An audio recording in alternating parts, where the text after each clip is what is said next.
Welcome, everybody. Welcome, everybody. You are looking live, and we have a hell of a slobber knocker for you today. We are here at Ford Field, home of the SMU Mustangs. SMU ranked number 13, playing host to Miami, number one overall in the nation. And SMU has elected to kick off the ball. They'll be receiving at the second half. And here we go.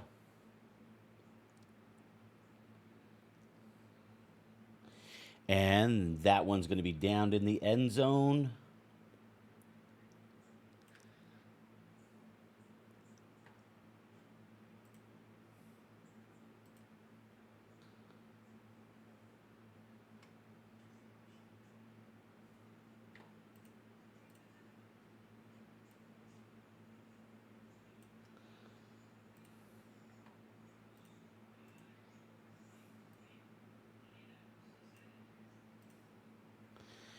So first play here from scrimmage from Miami. Miami's going to look for the screen pass over to Chaney. Chaney's going to be tackled up for a 5-yard loss. Great play there by SMU defense, just swarming around Chaney. Kind of sniffed that one out.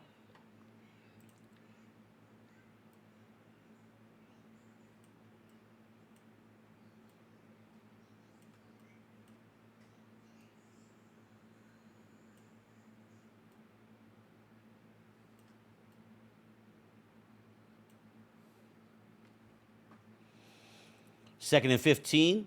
Van Dyke is going to drop back to pass because he's going to find the streaking receiver, number 5, over on the right sideline, and he's going to get away from McMorris, and he's going to score a touchdown. That's an 80-yard touchdown reception to Mark Pope from Tyler Van Dyke, who's now 2 for 2 on the day, including one tubby.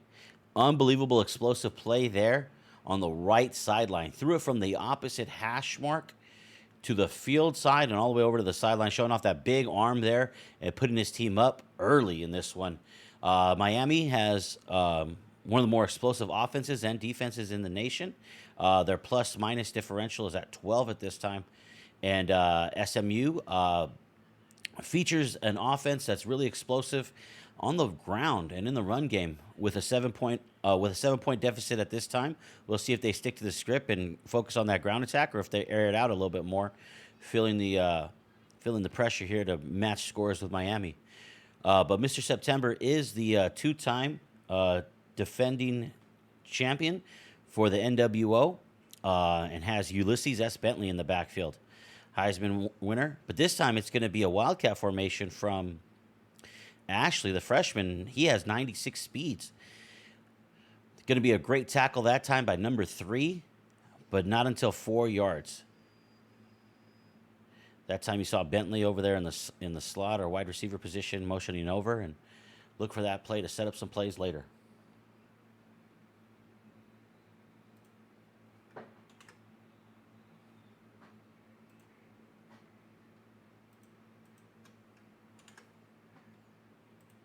This time we see a more traditional set here. Washington with the hand, or Larry Washington that time taking the snap. Looked like he wanted to try to find some space, but the Miami Hurricanes defense just swallowed him up before he could get started. Really keying in on him in the backfield there. That's going to lead to a 3rd and 10 here on the opening set of downs for SMU.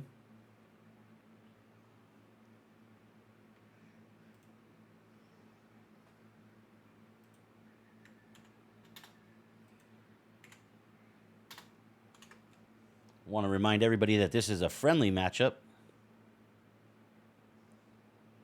non-conference. SMU in the shotgun with Bentley in the backfield, making a couple changes. Stone throws quickly, finds Smith for a 15-yard reception and a SMU first down.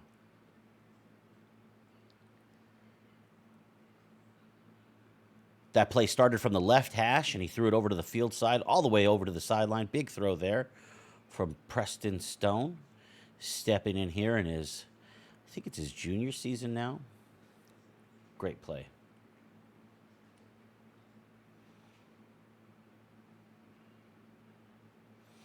Preston Stone's back in the shotgun formation once again. Quick pass this time to the left, finding Bentley. Looking like a little bit of a swing pass there, and Bentley's able to get upfield and get 10 yards, and that's a second consecutive play for a SMU first down.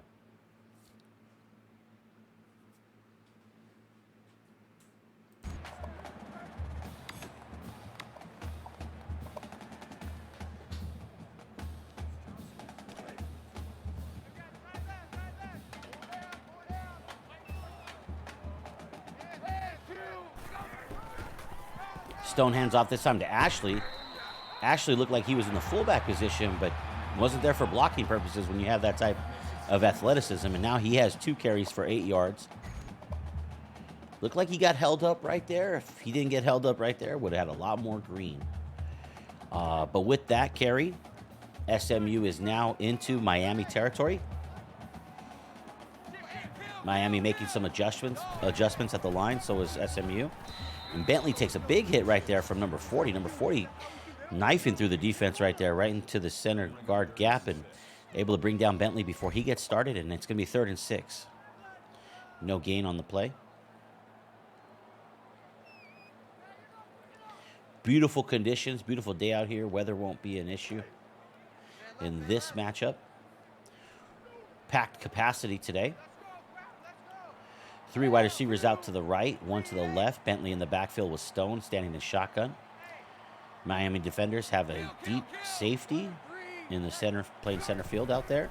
Stone makes a couple adjustments, has all the time to pass, senses a little bit of pressure, is breaking wide right, going to run for it on first down, for the first down, and going to gain it. 9-yard rush there, could have had some more, but smartly gets out of bounds before taking a hit. Great job on the ground there by Preston Stone. He's looked good today so far.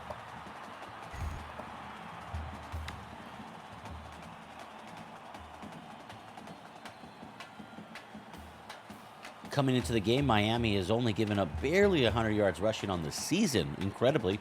Most teams give up about 100 yards on the ground per game, and Miami's only done so on the season. The team average against their defense in the rushing attack is only 11 yards per game. This time, a quick bubble screen play maybe to Xavier Jones. Maybe a tunnel screen there. Nonetheless, that's a 0-yard gain, and Miami's defense able to stop them. About halfway through the first half, or the first quarter here, Preston Stone is 3 for 3. Actually, both quarterbacks haven't thrown an incompletion yet. Credit to both offenses. Bentley's going to take the handoff this time and gain 5 right up the middle, leading us to a 3rd and 4. It's his second carry on the day. He's got 5 yards rushing. Bentley, a very dangerous running back. This is his swan song, senior year. This might be some of the fans' last chance to see Bentley playing here on this field, and he's trying to contend for a national title. Talking with Coach Sepp earlier, definitely wants to get back into the driver's seat for national title contention. And we see a big deflection there from Brooks. Brooks maybe needs a new pair of gloves there on that one. He was seemingly had perfectly inside leverage on the crossing route there. Looked like a quick slant play. And Preston threw it into a little bit of coverage, but Jones, gloves not sticky enough. Maybe his eyes got big before he secured the ball. Empty set this time on 4th and 4, and SMU hasn't hesitated to go for it. Making some adjustments at the field. Oh, a little bit of button stickiness right there. Stone now takes the snap, drops back about 8 yards. Looks for a receiver over on the left flat. Tight coverage on that play. One-on-one matchup. Good decision to throw it to him, but couldn't deliver it with a completion. So 2 incomplete passes leads to a turnover on downs, and Miami's going to open up with their second possession here on the 32-yard line. That's a tunnel screen right there to Xavier Restrepo. Restrepo is a favorite of the Miami Ball Club for these screen passes. That time tackled after only a 2-yard gain. But if he's able to slip one tackler or make one man miss, we've seen what he could do in open field against previous teams and matchups this season. Tyler Van Dyke completed his 3rd pass. He's got Chaney right there on his hip pocket. Restrepo goes into motion, going from left to right. Van Dijk's going to pass it to his tight end, who doesn't get a lot of work, but able to make the first man miss, and that's Mammarelli with a 25-yard pickup. Tight end was on the right side, crossed over to the left, and had a step on his man, and led beautifully by Tyler Van Dyke. And that's going to take him up to near midfield. 4 for 4 on the day, 100 yards and a touchdown. Showing complete command of the offense once again in this game. Another shotgun formation here. Chaney in the backfield once again on the right hip.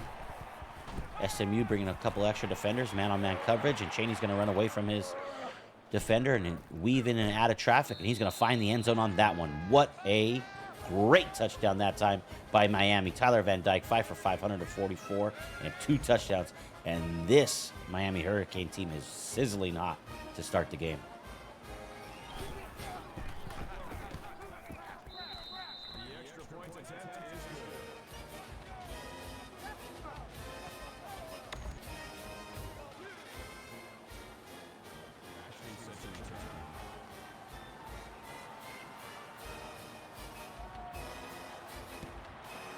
Want to welcome everybody in from the Revamp TV raid. Revamp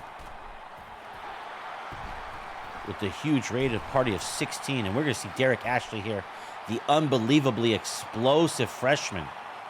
96 speed and number 1 in your hearts. 109-yard reception there. It doesn't get any more explosive than that freshman. Ulysses Bentley is a senior, and he's handing the reins off to a young man with a lot of skill and a lot of confidence. And this SMU ground game is definitely going to be in good hands in the future. And that SMU touchdown is going to cut the lead in half. Miami was up 2 quick scores, and SMU special teams able to cut that in half with just about a minute and a half left to play, and kicking it off now. And on their first kickoff, they didn't take it out of the end zone, and that's what they won't do here again. They're going to kneel it. And that's going to give Van Dyke and the crew the ball at the 25-yard line. First touchdown pass, for those of you who just joined us, thank you again. First touchdown pass was an 80-yard pass from Van Dyke to a wide receiver on the right sideline. And the second touchdown, you might have seen Chaney weave through traffic on the swing route. This time Van Dyke drops back to pass, takes 3 steps. Had a defender in the area, but Xavier Restrepo, Mr. Consistency with the hands. Not able to break away from the defender there, but positive play nonetheless, gaining 3.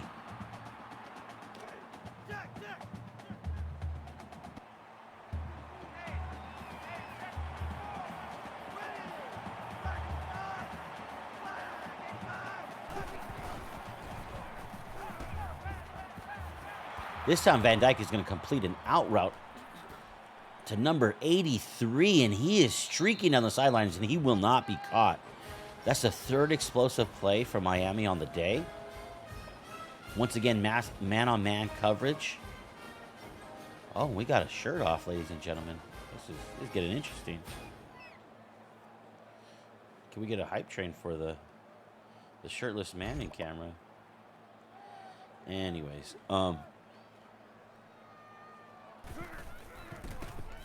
man-on-man coverage just looks like the foot speed of that Miami athlete just was the difference on that play there.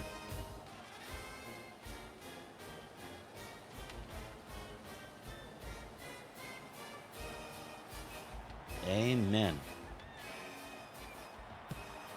For those of you that have just joined, oh, and this is going to be a interesting, I don't know if that's a online thing, maybe a little bit of online lag there. And SMU is going to set up with great field positions. Also, might have been the coach's call there based on Ashley's last return. Maybe keep it away from that dangerous player. Maybe make the offense earn it, especially against a really tough defense like Miami has.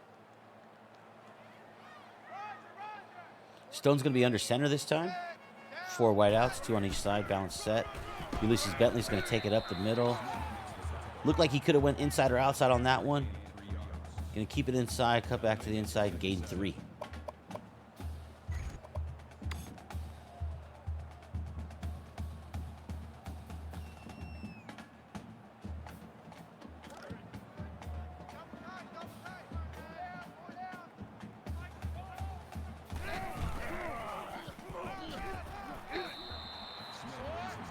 And Ulysses S. Bentley with another carry there. 5 yards on that one. Just at about the same time that the first quarter is winding down. Leads us to a third and very, very manageable. SMU sticking with the ground a little bit more here. Their first turnover was a turnover on downs. Both teams have played a clean game so far. SMU's coach went for it on 4th down in the red zone.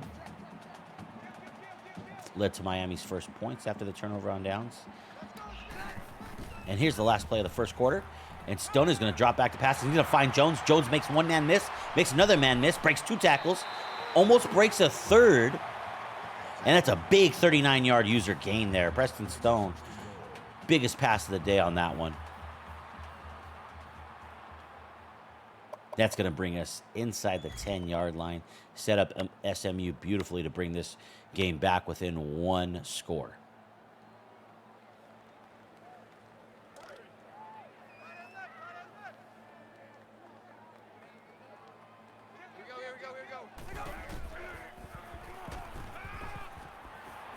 Oh, and right there, and that's going to be a pickoff. Went for the out route. And that's one of the things about the NWO that you got to really be careful of is the first down interceptions.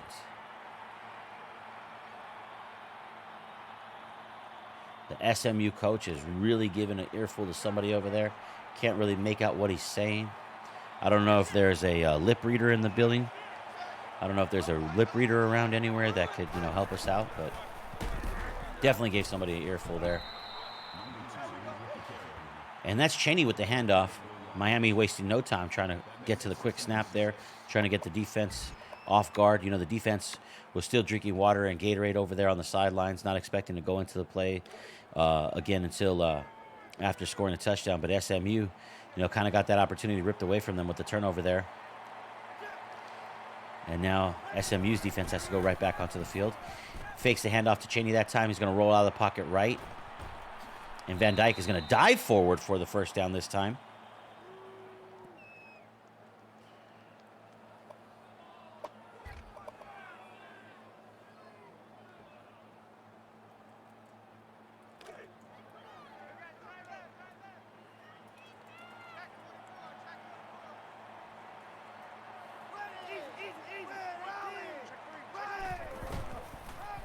Van Dyke is going to give it this time to Cheney, and Cheney's going to show his speed off on the right side. He just trucked the defender and continued to gain yards, about 10 more after trucking that defender. That's the unbelievable skill that we've seen from Cheney all season long.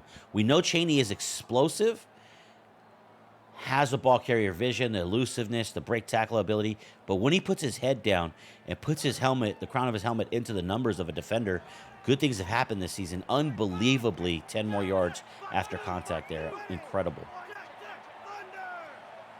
Van Dyke has a couple guys to the right, including a tight end there. We got one guy motioning to the backfield. Don't know who's getting the handoff, and this is number 4. That's the backup. Giving Cheney a little bit of a blow on that one. And he comes in for 6. Pause. I mean, if he's giving out blowies, I'll stand in line.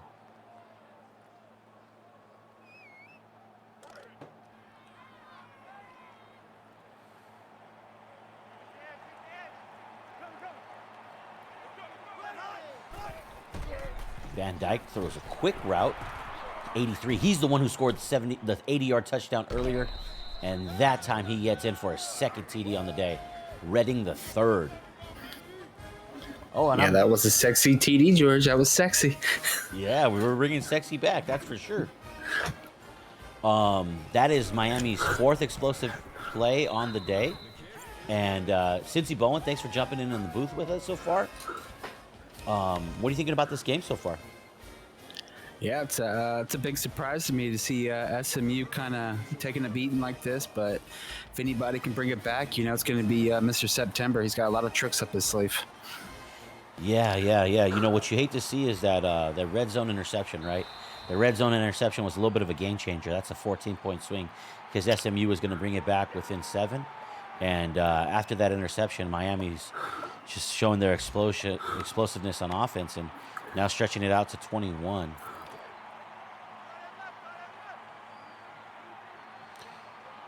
So we're going to see Stone under center this time. Bentley in the backfield behind him, and that's going to be a stretch play out there to the right, and Bentley's going to find a great angle. And that's going to be first down.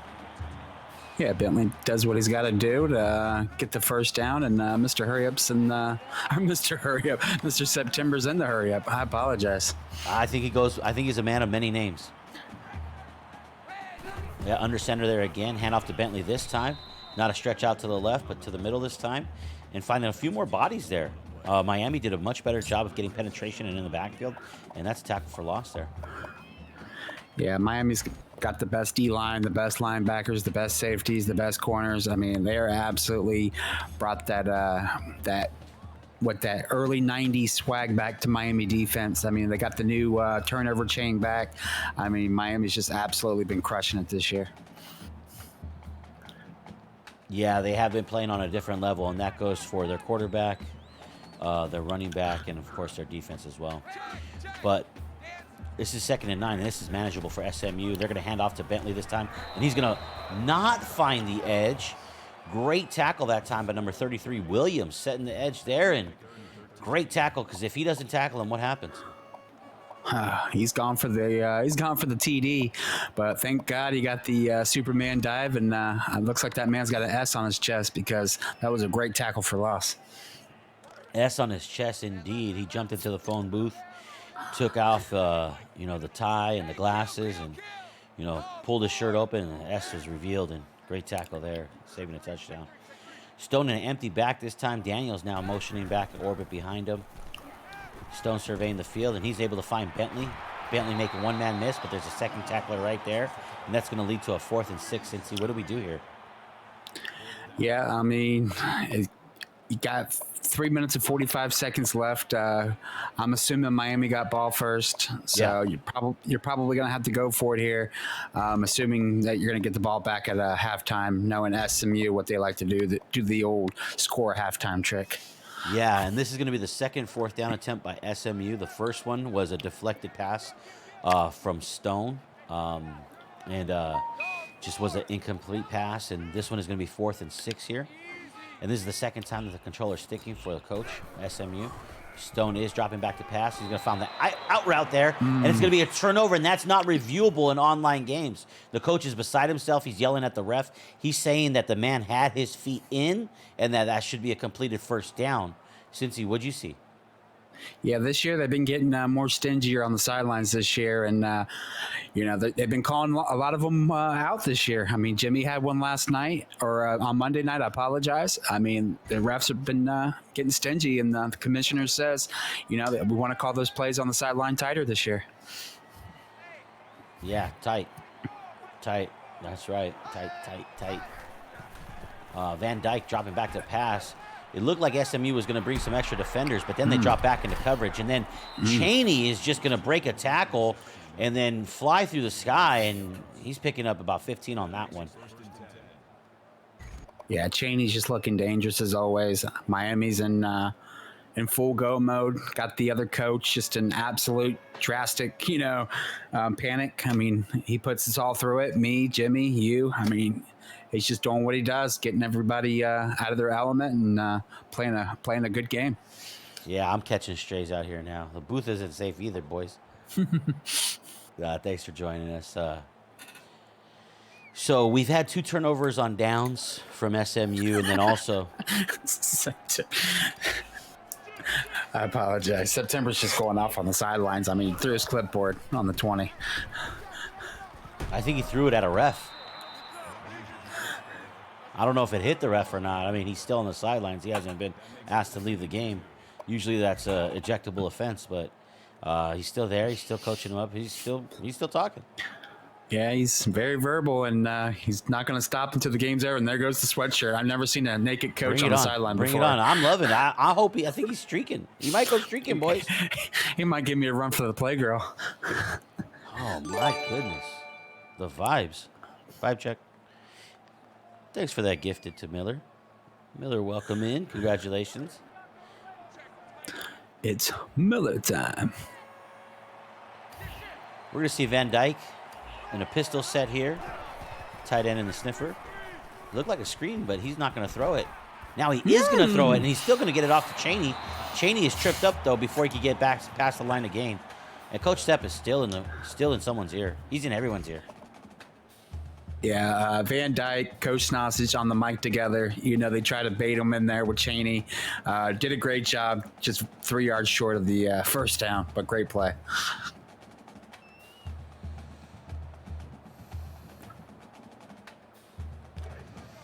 You gotta feed him the ball here, George. Oh, you definitely want to feed the ball to your playmakers. Don't forget about him. But I don't see Cheney on the field. I see Hodges back there, back behind Van Dyke. And so this time it's going to be a handoff to the backup, and the backup is able to score just easily as the first team. Absolute nasty.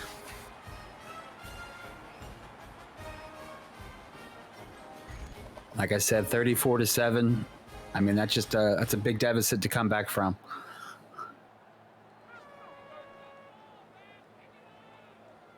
Huge deficit to come back from.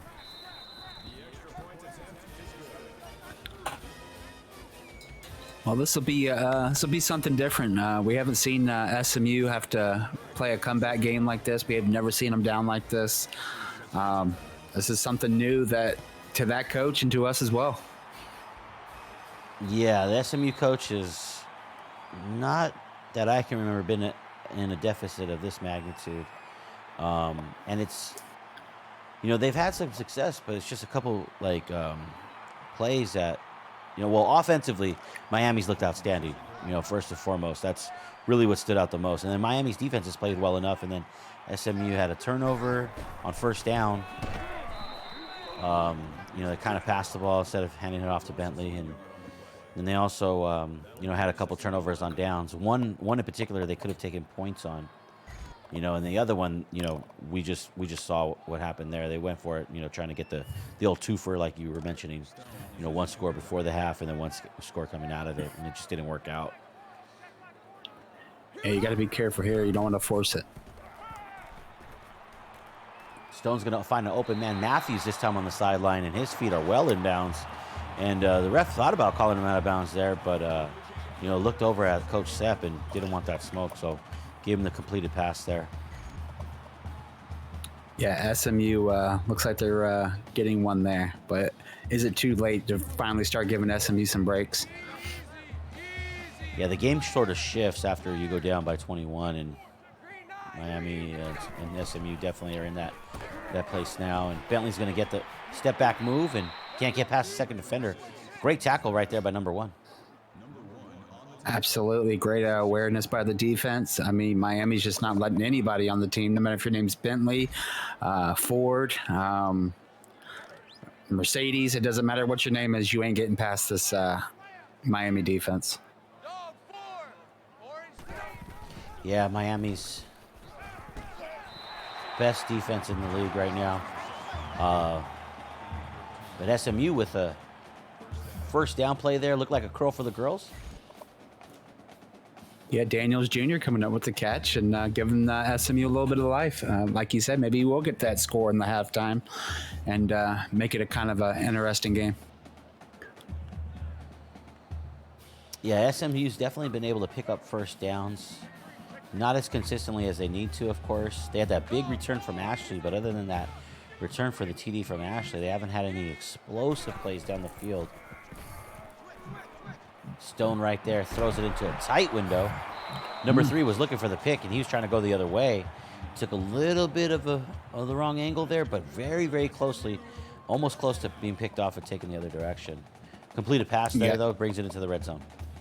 Yeah, lucky he held onto the ball. Looks like Miami was trying for that big strip, and he kept his big paws on that ball. And very good play.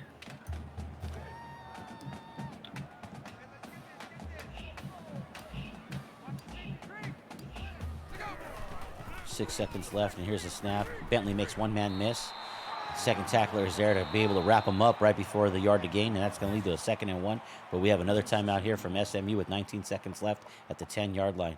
SMU coach making adjustments, trying to do everything they can to get their team in position to score their second touchdown on the day, close a little bit of this gap, get the ball back at the end or at the beginning and the start of the second half. Yeah, huge 9-yard gain. if you're SMU, you definitely want to get the touchdown here. Here we go. Stone surveys the field, and he's able to find Daniels Jr. Daniels Jr. on a quick slant route, able to weave through traffic right there. Yeah, SMU coach pumped up to get that score right before the half. That's exactly what they were looking for. If Miami can put up 35 in the first half, don't think SMU can't put up 35 in the second half. Yeah, and maybe that'll put a boost into the confidence of the SMU defense as they have to defend Miami here, as they have 17 seconds and 3 timeouts and 17 seconds remaining. Now, generally, this man hasn't brought it out of the backfield, and we're going to see it once again. He's going to wave at the ball, wave the signal to the refs, and that's going to be a kneel. Yeah, 17 seconds left. I mean, they could with 3 timeouts. I mean, this could be dangerous still. I mean, you're not quite out of the water yet.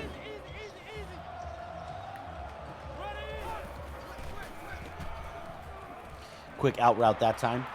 Number 5 is going to get through a slew of defenders somehow, and a touchdown saving tackle, but with 9 seconds left and at the 30-yard line, Miami is threatening. Yeah, like I said, you're not quite out of the water yet. I wasn't expecting that type of play, but right there's something that possibly could happen, and it did. And all of a sudden, Miami's calling timeouts. They're looking for a score, maybe more than just a field goal. SMU coach still on the sideline trying to find out what the hell is going on. I think everybody's on the defensive side of the ball. Their defensive coordinator, their jobs might be at stake here. I mean, he was able to catch the ball and just whiz right past a couple guys. So we got guys whizzing on each other now, boys.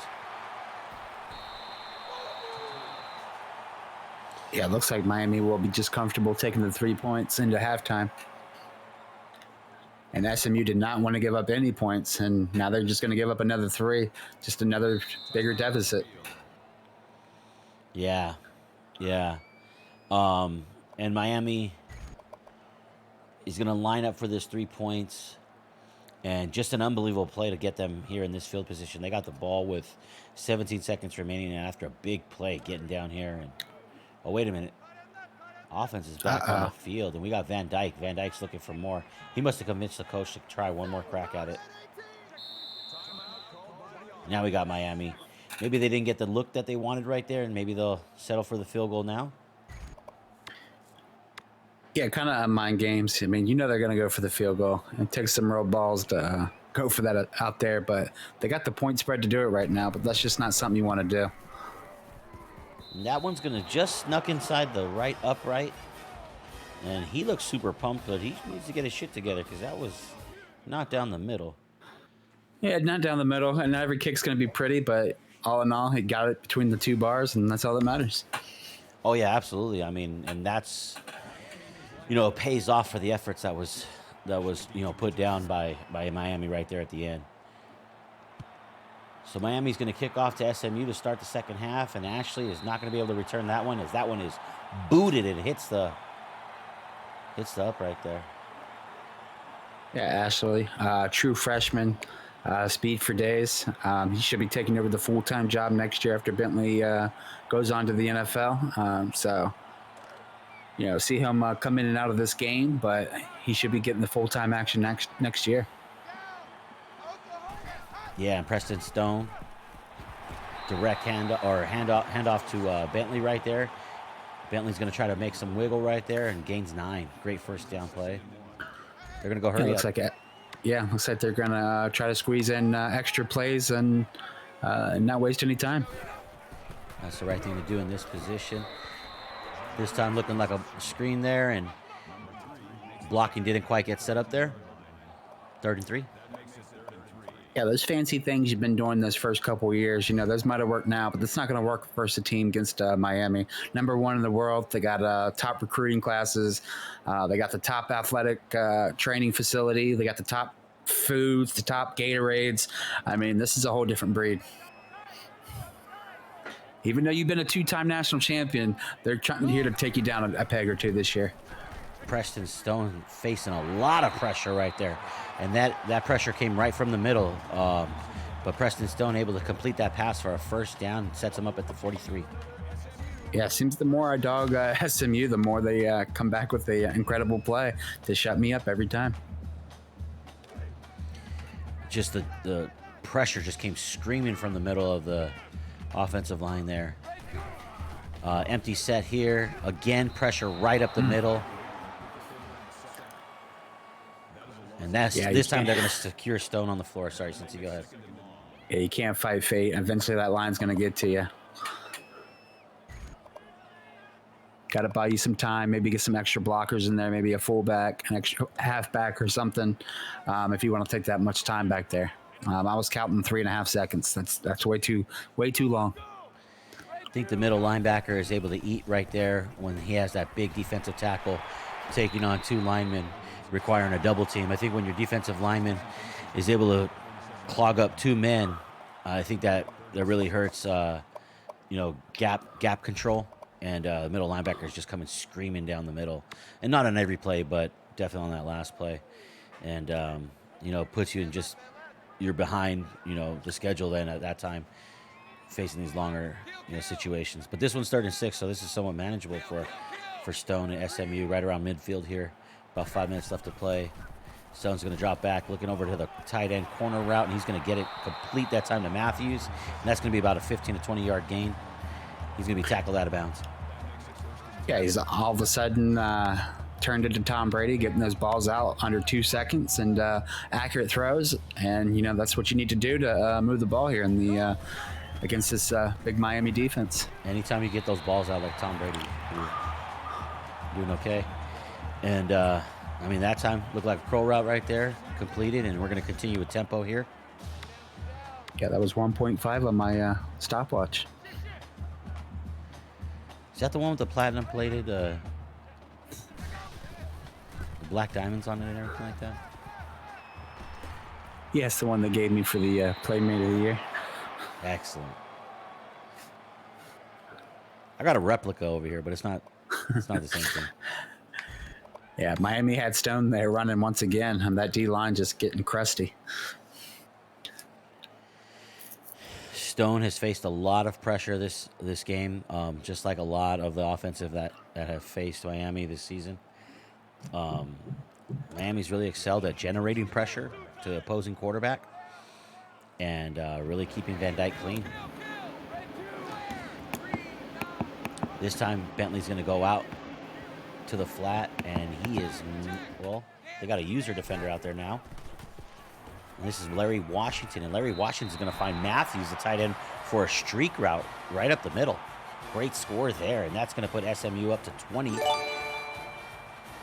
going to make it a 3-score game at this point. Yeah, great touchdown.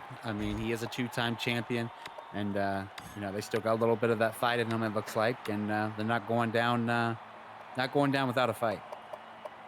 Yeah, let's all go streaking. SMU coaches led the way. We're going to see a 2-point conversion here, or a 2-point attempt here. Empty set, 3 wideouts to the right. Bentley's not on the field, I don't think. And Stone is going to throw this into coverage, try to squeeze it into a tight window, and it's going to be intercepted. It's like throwing points in the garbage. You could just put it up and get the 1. Anything matters at this point.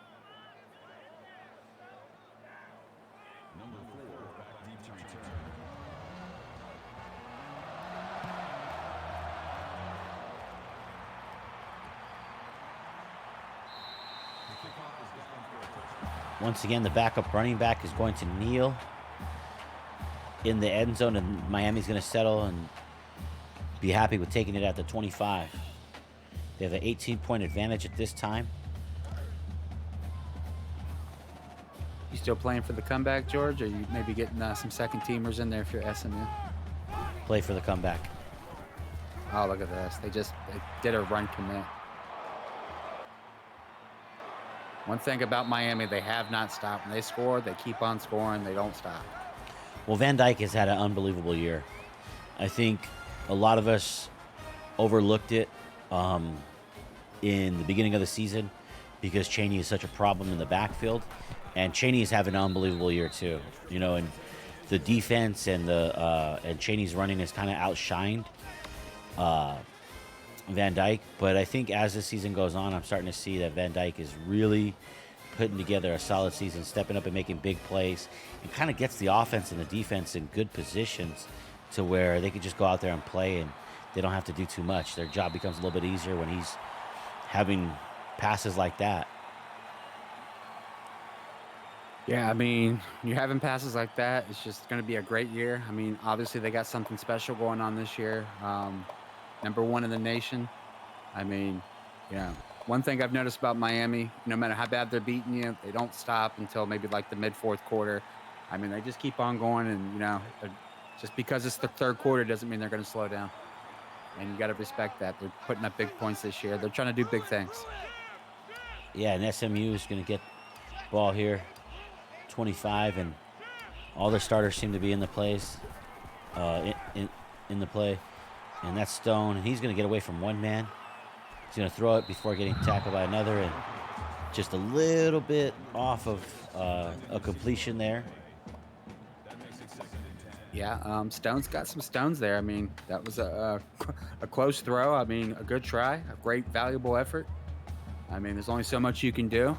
Just coach him up, and hopefully next week, you just have a better showing. That's all. Yeah. Going to hand off to Bentley this time, and Bentley's going to be tackled by number 1. It's not easy to get Bentley down from the first tackler, but Miami's been able to do that a couple points today, and that's been a big difference in today's game. SMU has one of the best rushing attacks in all of the country, but they're being really tested here by Miami. Miami showing why they're the number 1 rushing defense in the nation, and also I think number 1 on turnovers too. Coming into the game, Miami was plus 12 on the turnover differential margin, and they're holding true to that right now. They definitely got a special feeling this year.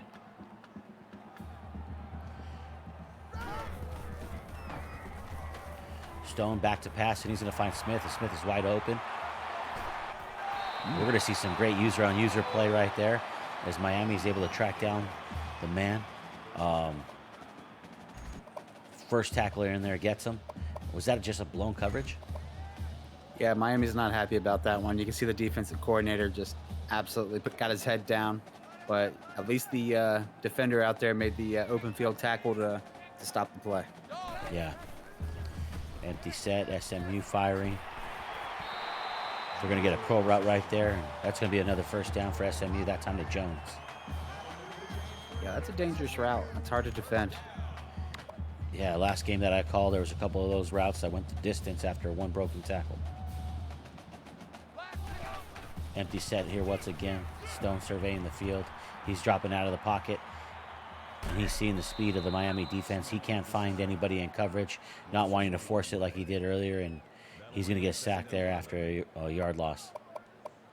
Yeah, he had square open for a minute, but it being first down, why force it? Yeah, definitely not as confident as we first started the game. Definitely have the need to score, but finding the means to score is what's tough. There's going to be a handoff to Bentley, and he's going to get tackled immediately.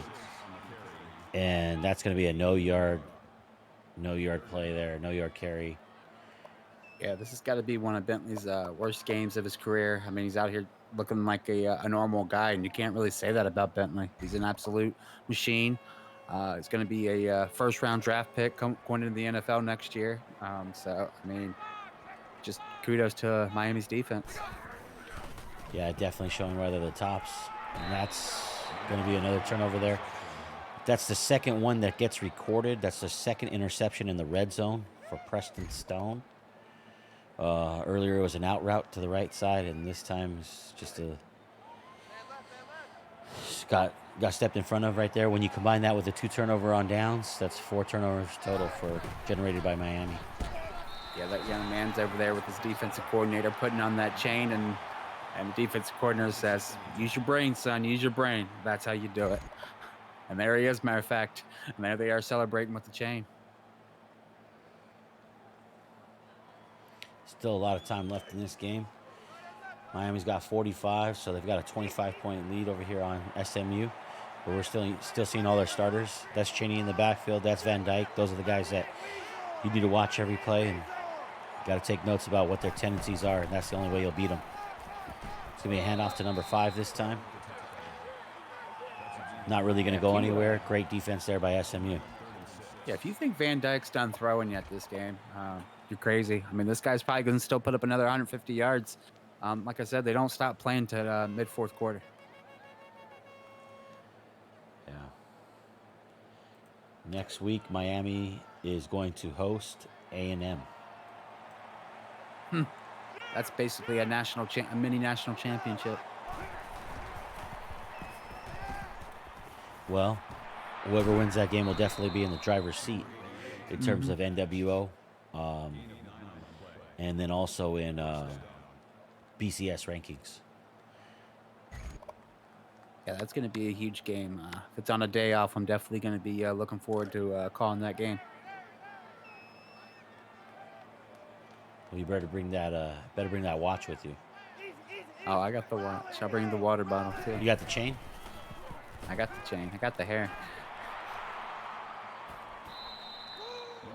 Maybe I'll get Rick's bail paid and get him down here.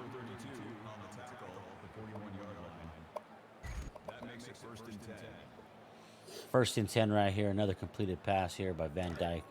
Van Dyke being an absolute field general. Once again on this beautiful Saturday afternoon here. Cheney's taking the handoff, getting around the corner, pushes upfield, getting some tough yards on that one. 2nd and 6. Yeah, you got to give it up to SMU. I mean, they're not going down without a fight. I mean, they're playing hard every play still. Nothing to be ashamed of. I mean, everybody takes a step back after a few years, especially when you have these good teams like SMU's had. Some players want to go off and venture off to other places like the NFL. Well, the thing about the SMU Mustangs is that with this game here, they've really gotten through the tougher parts of their schedule. They take a couple weeks off here. They take 1 week off here. Week 9, they don't have a game. But they'll be back in Week 10 matchup against Tennessee. They'll go on the road there in a conference matchup. And conference matchups matter more, as we all know. Yeah. I'm going to call that a trap game. Tennessee's still looking for their first victory. That's going to be Xavier Restrepo tackled down. And the coach beside himself still. It's going to be the last play of the third quarter. Put your 4s up, chat. We got a doubleheader tonight. Second game is going to be Oklahoma Sooners traveling into the Big House to take on the Michigan Wolverines. Yeah, I know we had bad weather yesterday. Couldn't get the game off. Thank God the NCAA let us reschedule, and hopefully we'll get that in tonight.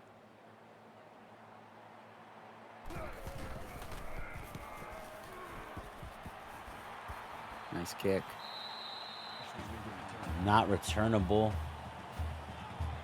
Ashley definitely a difference maker, but the special teams coordinator for Miami definitely deserves a tip of the hat after giving up that initial gut punch to Ashley. Haven't really gotten him a chance to get going since then, so tip of the hat to Miami defensive special teams coordinator, really riding the ship there. Yeah, here's a little look at Ashley right now with a 4-yard gain. Looking like seeing what they can get out of him right now. Yeah, SMU going back to the ground game a little bit here. One of the keys in this league is to stay unpredictable. Balance between the pass and the run. This time fits it into a tight window to Wiggins. Wiggins with an unbelievable grab there. What about that throw? Oh, my goodness. Yeah, Miami doing some type of shift with those safeties. They all switched over to the right, but SMU had to play going to the left, and they get the play advantage. This time Stone handing off to Ashley, and Ashley showing some trucking ability right there. Don't see Miami's defenders levitate too often like that, but got underneath the chin, and that's what could happen when you play with low pad level and leverage. Only a 2-yard gain, but impressive. Yeah, he did that back step and got a little extra leverage there and planted one of them. Fakes a handoff this time. Stone back to pass, and he's going to try to get the edge. But that Miami defense is just too fast. Looked like it might have been a broken tackle there, but a second defender brings him down. Looked like it might have even been a fumble. I held my breath for a second. But that's going to bring us to third down, folks. Yeah, over the last 2 years, SMU's done this weird play to where they a weird angle to where they run and they get people to miss tackles. People aren't falling for them old moves anymore.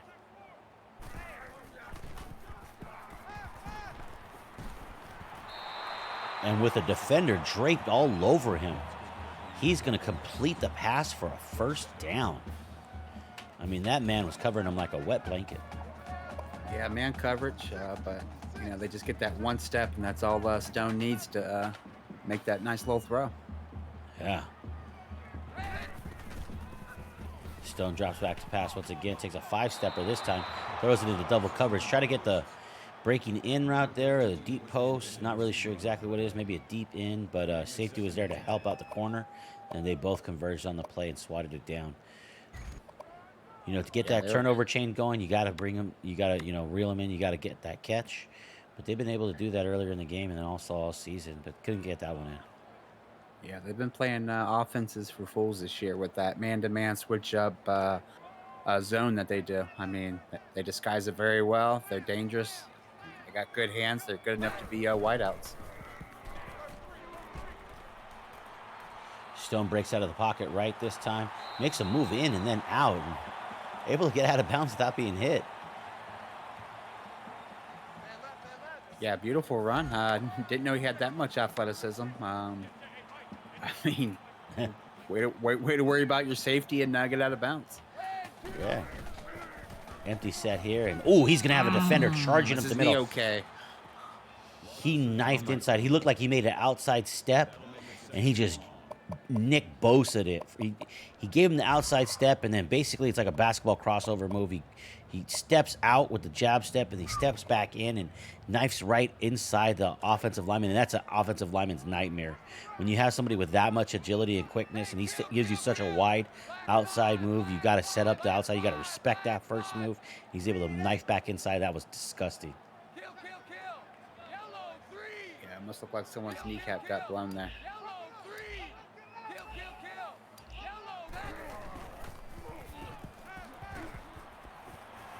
Oh, there was another one, and defenders running into each other. That's why Williams plays defense, but he might not be able to play defense for this Miami team much longer if he keeps dropping opportunities like that. That's definitely going to be on the projector, not just in the DB room, but maybe in the whole team room. And, your defensive coordinator is going to call you out for that. Yeah, especially when you're demanding perfection on the undefeated season, number one ranking in the world. I mean, you got to make those plays if you want to keep that ranking. Black 5. Hey, kill. Black 5. Stone barking out a couple commands here. Has Bentley on his right hip. 3rd and 23. I don't know what really plays you could call for this. Maybe 4 streaks, 4 verts till it hurts. Does get the play off. And that pass rush was just ferocious in there. Stone had to bail out of the pocket. Had to just use his legs. Couldn't really survey the field. And this is just kind of like what kind of day it's been for SMU. Not really getting comfortable in the pocket, feeling the pass rush, playing from behind. Yeah, it looks like he told that defensive lineman to back up a little bit, play off the line, play standing up and loose, and maybe you'll get a better cut that way. Here we go. 3 and 8. 4th and 14. I think this is the 3rd or 4th down that we've seen attempted by SMU today. 0 for 2 from my count earlier. Dropping back to pass from the empty set. Looks like that defender should have had a pick right there, number 40. If that's Williams again, then he's getting his ass chewed out, and not in the way that you like. Not in the good way that, it's in the very bad way. I mean, granted, Miami's a really good team, but is it fair that they have like a Coach Saban controlling them? I mean, the IQ on this guy, the way he cuts these routes and reads these routes, he already knows what the players are doing. If you I want to crown mean, them, then crown their ass, Cincy. all of them. I mean, it's just unbelievable football.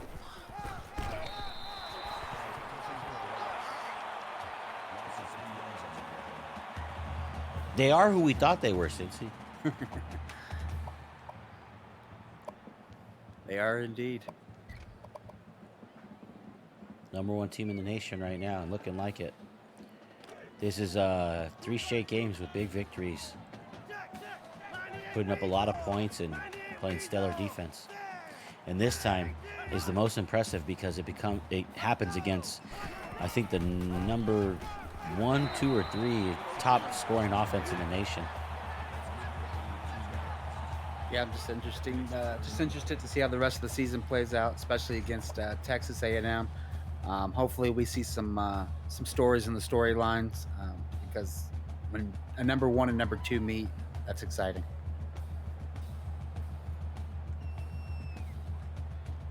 #3, huh?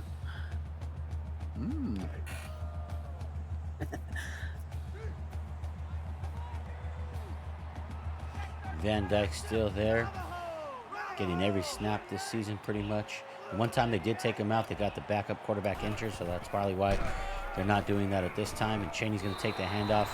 Can't find the edge, and SMU with a stop. Yeah. Story of the day, just another big stop.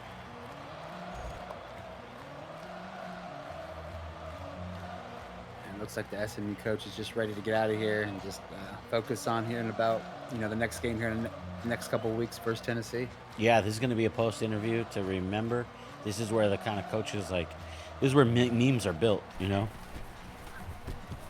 let's see how everybody handles the pressure and the fame.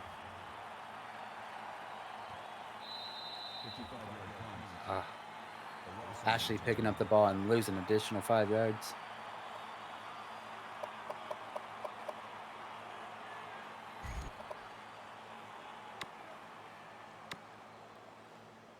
It may not matter in a game like this, but if it was a one-score game, that's not something you'd want to be doing.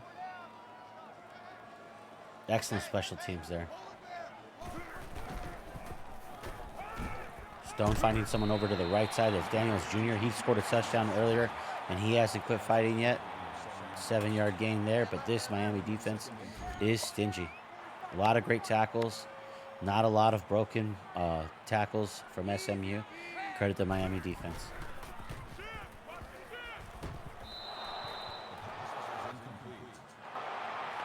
All I can say is it better not be Williams. I don't think it was 40.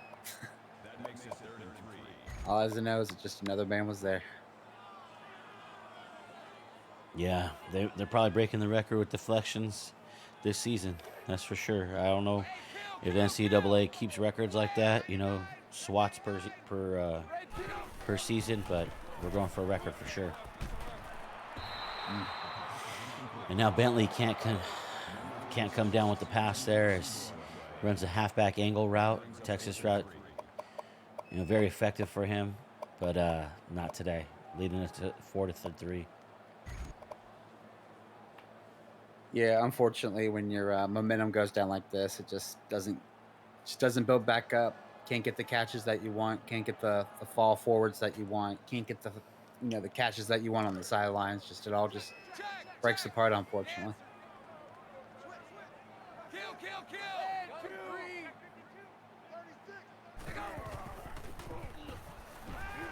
Preston's going to air it up. There's 2 men over there, and one of them's going to come down with it, and he's wearing a Miami jersey. He returns it for about 20 yards, and then he's going to fall down just about the 32-yard line. Miami forces another turnover.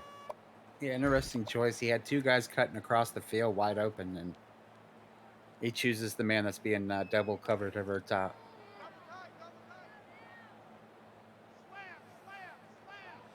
We're going to see the victory formation here from Miami. With 3 timeouts left, we're likely not to see a timeout from SMU. Yeah, another win for Miami, and this shouldn't hurt SMU too bad. be number 13, losing to number 1. They should maybe fall to 16 or 17. They still got life this season. Yeah, you're right about that, Cincy.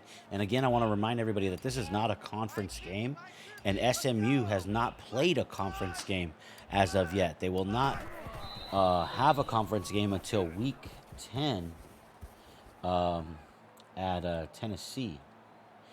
That will be their first conference game. They're still definitely got chances to win their conference.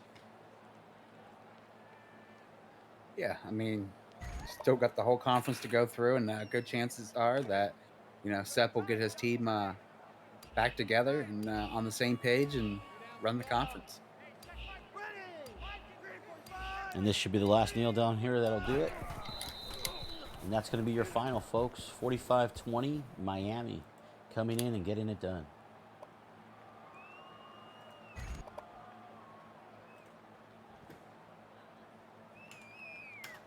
Was that the game you were kind of expecting, George? No, I expected a little bit more scoring. I expected to come down to the wire, and I expected a little bit more success from the SMU offense.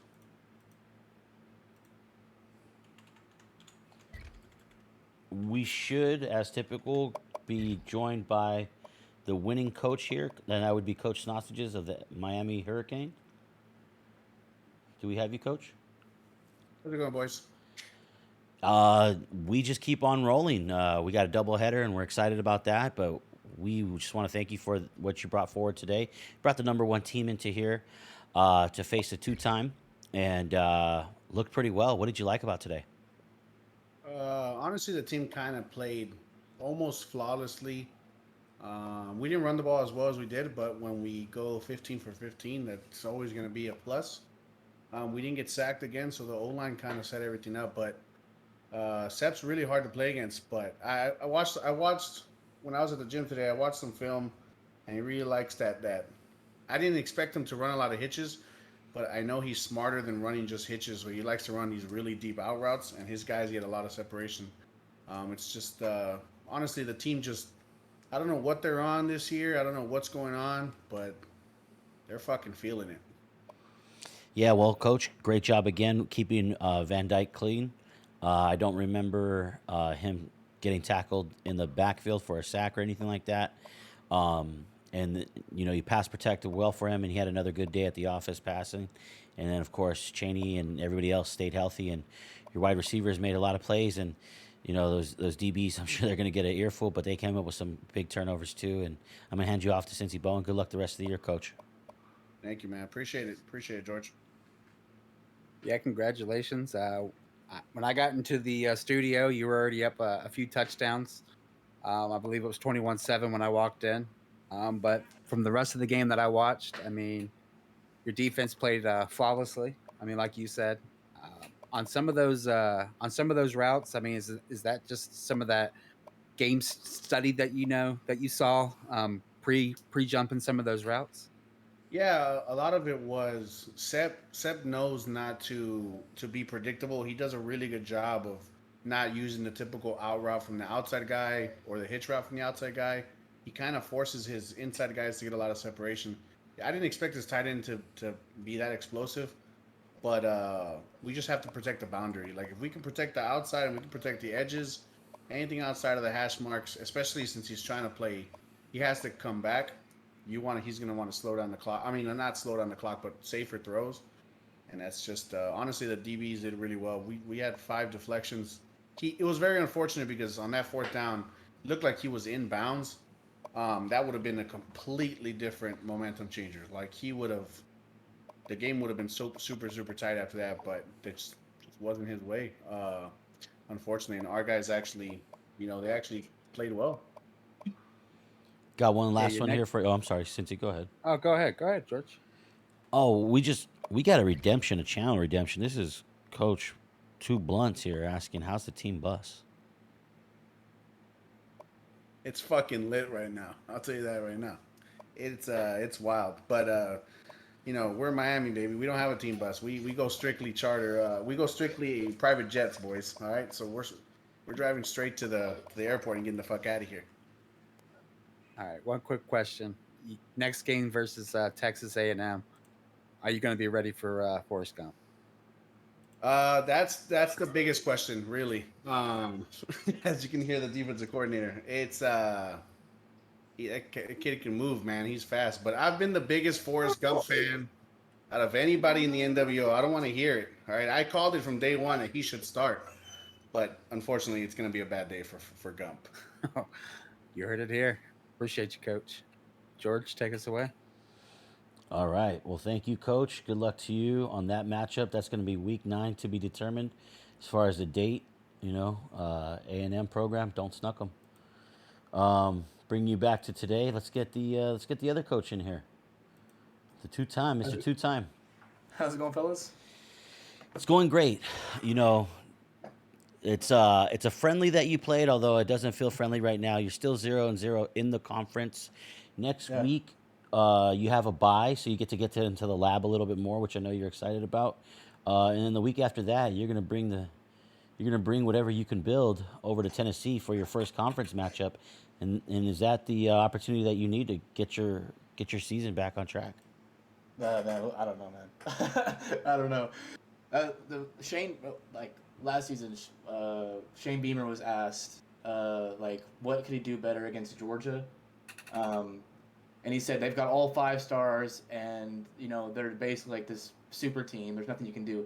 Well, that's Miami. Okay, they've got a great player using it, and that team is insane. I've got Pee Wee football players here on defense. Like I generally don't know what they're doing, and I've never seen such like a gap between the teams and the users. He was clearly much better than me, user wise, and his team has just played better. They played perfect, man. I wish I could say, oh, if I did this, I would have won, or if I did this, I would have won. There was no chance I win this game. There was no shot. This season, I don't know. Like, I feel like it's a wrap for the season. I don't know what to do on defense. I think somebody drugged these defenders or something, because they literally play like they're Pee Wee football players. I don't know what to do, but what? I guess like you said, it is. I haven't played a conference game yet, so I've got that. But I think you can write off me winning any sort of championship this year just based on these last 3 games. But yeah. Anyway, thank you guys for calling the game. Sausage is obviously an amazing player. Good game to him. But yeah, I don't know what else to say other than I am lost for what to do. You know what? I'm transferring to Bama. We're done with SMU. We're gone. I don't know. You heard it here first, folks. Cincy, what do you got? I mean, Seb's pretty much answering all our questions, before we even ask him. Yeah. Like you said, Miami's really good, and he's got user skills for days. I'd hate to see this guy at Madden, honestly. But you had a good run with SMU. You get a lot of winning going on. A lot of players are going to go on to the NFL, and you're going to take a step back. How's recruiting looking this year, Coach? We are recruiting defensively. We've got some commits. I've got, I think, 3 linebackers committed, 180 plus overall. We're looking for secondary, obviously, and it's not going well. So yeah, we've got linebackers, we've got D-line, but like I said, I don't know. We'll see. We'll figure it out. This season's just kind of a wrap. So we're just kind of looking on to next season, and but yeah, I don't really know what else to say other than Yeah. Well, good game, Coach. You'll see T Clink in a couple weeks. I'm gonna call it a trap game, so bring your A game. Clink hasn't quite got the victory that he wanted yet this year, and I heard you're going down to Tennessee. They got some explosive players, so good luck going forward. yeah. I call it right now. He's throwing for over 400 yards on me. So yeah, just put the bet over on all of anything him. So yeah. All right. Thank you guys. Hey, thanks to both coaches. Cincy, thanks for jumping in the booth with me. Hopefully you stick around. If not, that's cool. But just want to say thanks to both coaches. You guys put on a great one. Everybody's going to be watching the film and everything like that, so it's great. We got a second game in this doubleheader, and we are going to see you after we pay some bills. Thanks, everyone.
All right, everybody, welcome. This time I'm joined in the booth by Coach Brousseau. Coach Brousseau, how are you today? Half ago, 2 hours ago, so we're doing well.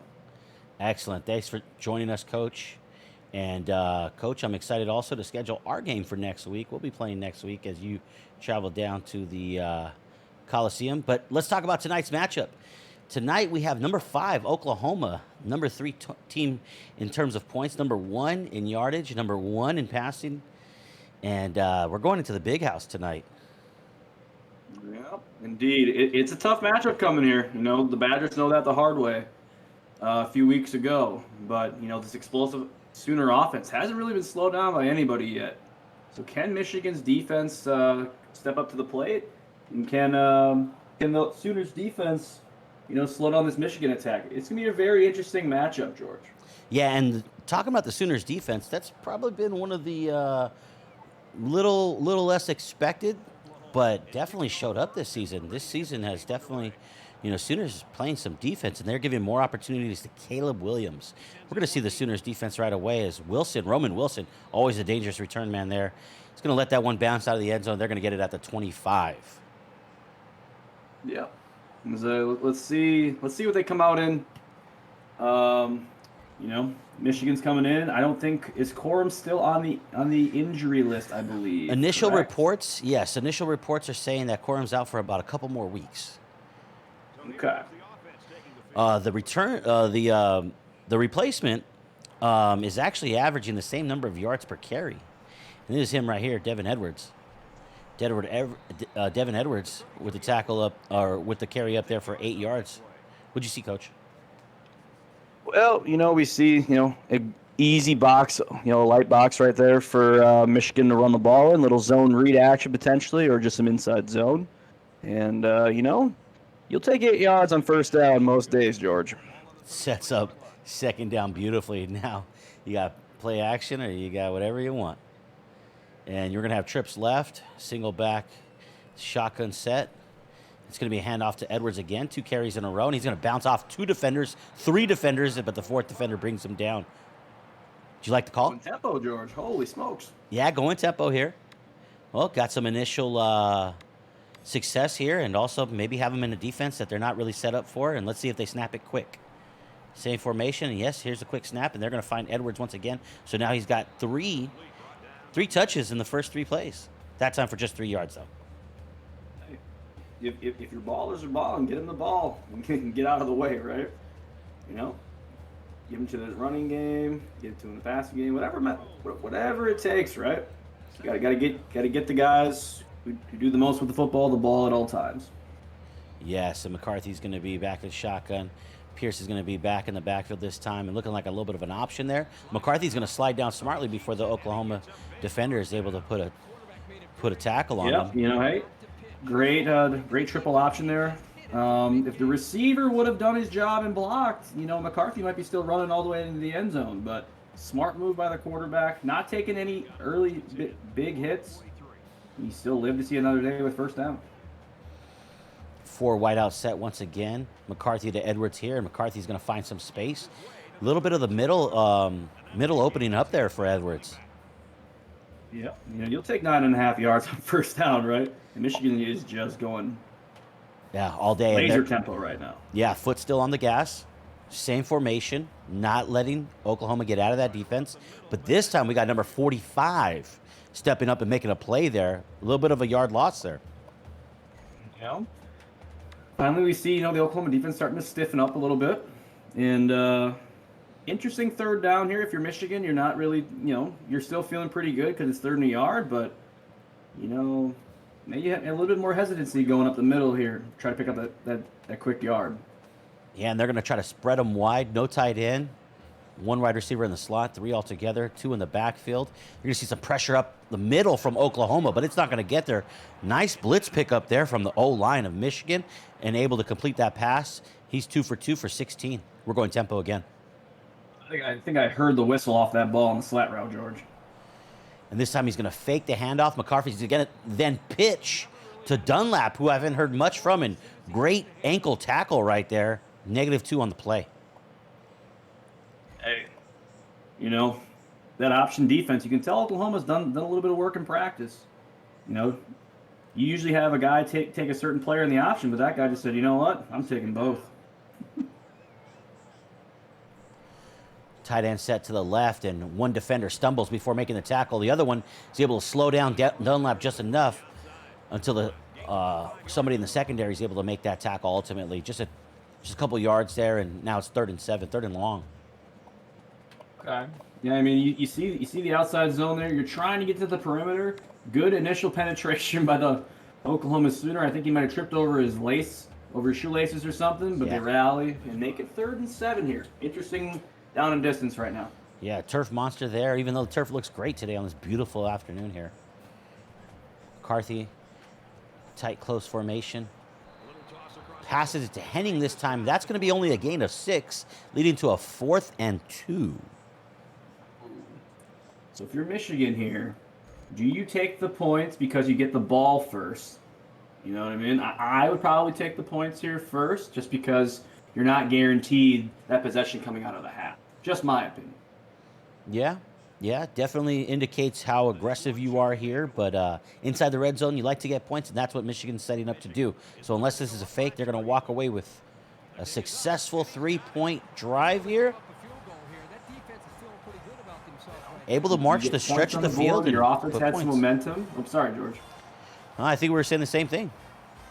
Yeah. But now, here comes the real test.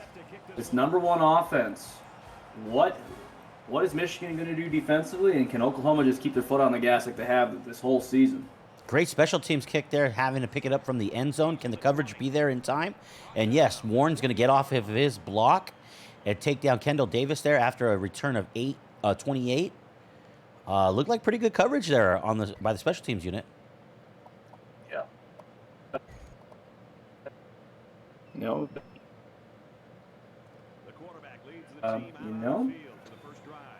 Really limits the explosive plays. All right, we got an interesting formation here, 4 wideouts, but this is going to be a handoff to Trey Bradford.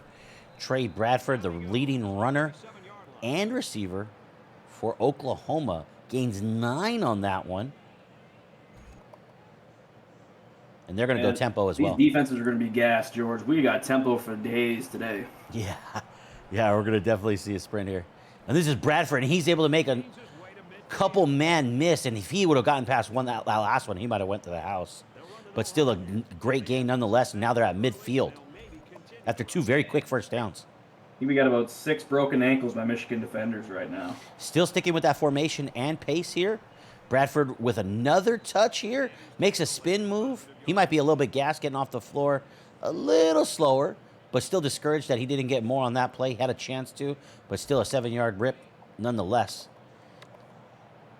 If it ain't broke, don't fix it, right? Yeah, and this time we see an adjustment from Michigan right here as they're trying to figure out this formation. Read option that time. Caleb Williams is going to slide down before getting hit, but not before getting the first down with 2.5 left. Now Oklahoma is starting to get into field position. They're right around field goal range right here, but I know Oklahoma coach likes touchdowns, and Caleb Williams has scored more of them than any other player in the NWO this season. And he fakes the handoff, surveys the field, and found a curl route right there. And that's Denzel Mims. Denzel Mims makes one man miss, Marvin Mims makes another man miss, and that's a 22-yard reception for a first down. And now we're inside the red zone. Just keep it on the foot, on the gas. Tempo, we're seeing a little bit of lag here. You know, things are starting to slow down just a wee bit on our end. You know, that's the price you got to pay sometimes for going up tempo the whole game. Looks like the formation is going to change this time. Marvin Mims in the slot this time. Trey Bradford gets the handoff, and he's going to be met by a wall of Michigan Wolverine defenders. That's a 4-yard gain, but he's coming up a little bit slower from the ground. You know, now we're in the red zone here. You know, Oklahoma's kind of moved the ball down at a brisk pace, but now we're in the red zone. You see tempo starting to slow down a little bit. Maybe some philosophy change from 20 to 20 into the red zone. We'll see right here. And I see a lot of different players and jersey numbers on the field at this play. There's a read option. Caleb Williams going to keep it, finding an avenue up the middle, able to lower his shoulder and progress forward past the yard to gain, and it's going to be first and goal now at the 1. They're going to go no big fella. huddle again. Quarterback dropping his shoulder and getting some yards. Handoff this time to the backup running back Carlos Carter, and he's going to get in. And Oklahoma sideline is thrilled about the success that they've had here early on their first opening possession at the Big House. I mean, we talked about it, and business as usual for Oklahoma. Goes right down the field, and looks like they're going to take a 4-point lead. And Coach, what stood out to you in terms of that Oklahoma offense on that opening possession? What was memorable about that, and what could Michigan do to fix it? I think, kind of an unorthodox approach early. I think Oklahoma's starting to establish the run game as compared, to their number one offensive passing attack. Right. But, interesting change-up, but we'll see how Michigan does in response. Yeah, and it starts with special teams, and that's a great return right there by Roman Wilson. Didn't really have to make anybody move. Just kind of went straight north and south and was able to gain 32 right there. That speed definitely coming into play. He is an impact player. He plays wide receiver and returner, and he has breakaway speed, folks. So Oklahoma's got to stay on top of him the whole time. We're going to go with the 2-back set here. Shotgun formation. McCarthy's going to hand off to Edwards this time. They're tackling and diving, and Edwards is tough to bring down. Gets a 14-yard gain on first down. A light box, and you ran a little power offense there. You had a lead blocking back. You had a pulling guard. And you got a hat on a hat even at the second level, and pick up 12, 15 yards on the run game right there. Sets you up perfectly. Maybe some play actions coming soon, George. Maybe not this play, but maybe the next. Donovan Edwards definitely showing why he's a capable backup. We're going to see Hibner, the tight end, from left to right, and now the fullback is checked into the game. That's Webb, one of my favorite players in the NWO. But a great play here in the backfield for a negative 6-yard loss. Key Lawrence, TFL, 2nd and 16. You saw right there that Oklahoma edge defender really did a great job of not getting reached right there. Kept his outside arm free. Huge tackle for a loss here. Putting you behind schedule right there. Brought the fullback in, and defense keyed in on it. But here goes 2nd and 16. Swing pass to the halfback right there, and Edwards is going to get some of that back. 6-yard reception there, leading to a 3rd and 9. It looked like McCarthy wanted to go a little bit more downfield, but stays 4 for 4 and takes what the defense gives him. Yeah, you nailed it right on the head. You could see he was reading the post, he was reading the corners. But at the end of the day, that was a little bit too cloudy for a throw to be made, so he checked down, nice wheel route. Coach Pham's been known to run a few wheel routes in his day, so doesn't surprise us. And it also makes it 3rd and manageable, though. 3rd and 16 is not as great as 3rd and 9 right here. Yeah, and that was a smart choice on the 2nd down play. And we're going to see 4 wideouts once again. McCarthy back to pass, and this time he's going to look for Henning. And it looked like Henning sort of stopped his route there. Maybe he expected the pass speed to be more to him, but he's got to go to the ball. Coach Pham is looking over at his wide receiver coach saying, Coach, why is your guy stop running in the middle of a route? And, looks like the punt team's going to come out, George, for Michigan. Yeah, I'm not sure if Braylon Edwards is available to be the wide receiver coach or not, but somebody start working the phone lines. We're going to see the punt team here on 4th and 9, 25 seconds remaining. Nearly blocked, nearly ran into the kicker on that one too. But a good special teams play here is going to put it to the 25 or just thereabouts. But Oklahoma's going to get their 2nd possession of the game here, and they marched right down the field on their opening possession. So Michigan's defense is going to have to toughen up a little bit here. Yeah, and here's the hard part for Michigan's defense right now, right? You've seen Oklahoma run the ball very effectively, kind of do what they want. The thing is, if you start bringing guys into the box, then you're going to let Caleb Williams and that just plethora of speedy receivers in Oklahoma kind of go one-on-one with the DBs of Michigan. So if you're willing to accept the fact that you want to send some heat to stop the run, now you got to deal with this elite passing attack. We're going to see some orbit motion from the slot receiver, and he fakes the handoff to him, and then he finds somebody out of the backfield. I think that's Trey Bradford. He's able to make one move, and it's a 27-yard gain now into Michigan territory. What'd you see from the Michigan defense on that play? You saw them stay somewhat in line with that little orbit play action motion right there, but it looks like the safety kind of got a little bit too antsy going for the tackle and kind of shot his hips a little bit too early, and a big play for the Sooners. Yeah, Bradford putting together a good season along with Williams. They definitely feed off of each other.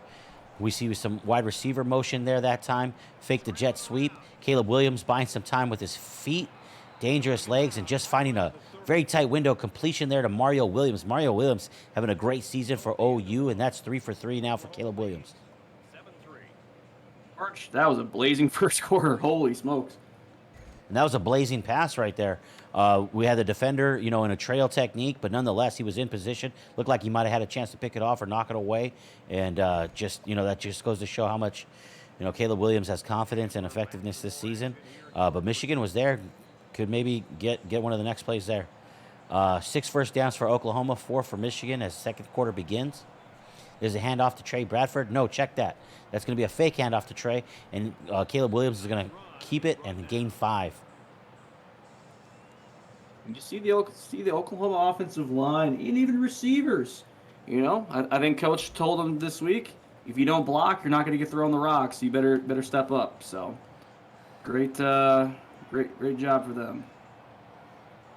We're going to see tempo here once again. 4 wideouts, handoff to Bradford this time, and he's going to straight up the middle, reading his blocks well, and pick up the first down. George, I got to ask you this, even as the color guy. How surprised are you that Oklahoma has established this much of the running game so quickly? The offensive line for Oklahoma has been impressive. They've been able to get the running going with just 5 down linemen and not much use of a tight end or a fullback. Really, really impressive running game from Oklahoma early, but got to keep it up. It's 4 quarters, can never stop playing early. And he's tackled right around the 12-yard line. Definitely still a close game. Just look at the scoreboard, and any one of these plays, we've seen Caleb Williams fit it into some tight spots, and could make a play on one of those plays. Williams going to break the pocket this time, use his legs to gain the first down. Couple tough hits right there on the quarterback, but still able to hold on to the ball and bring to the 5-yard line, first and goal, OU. You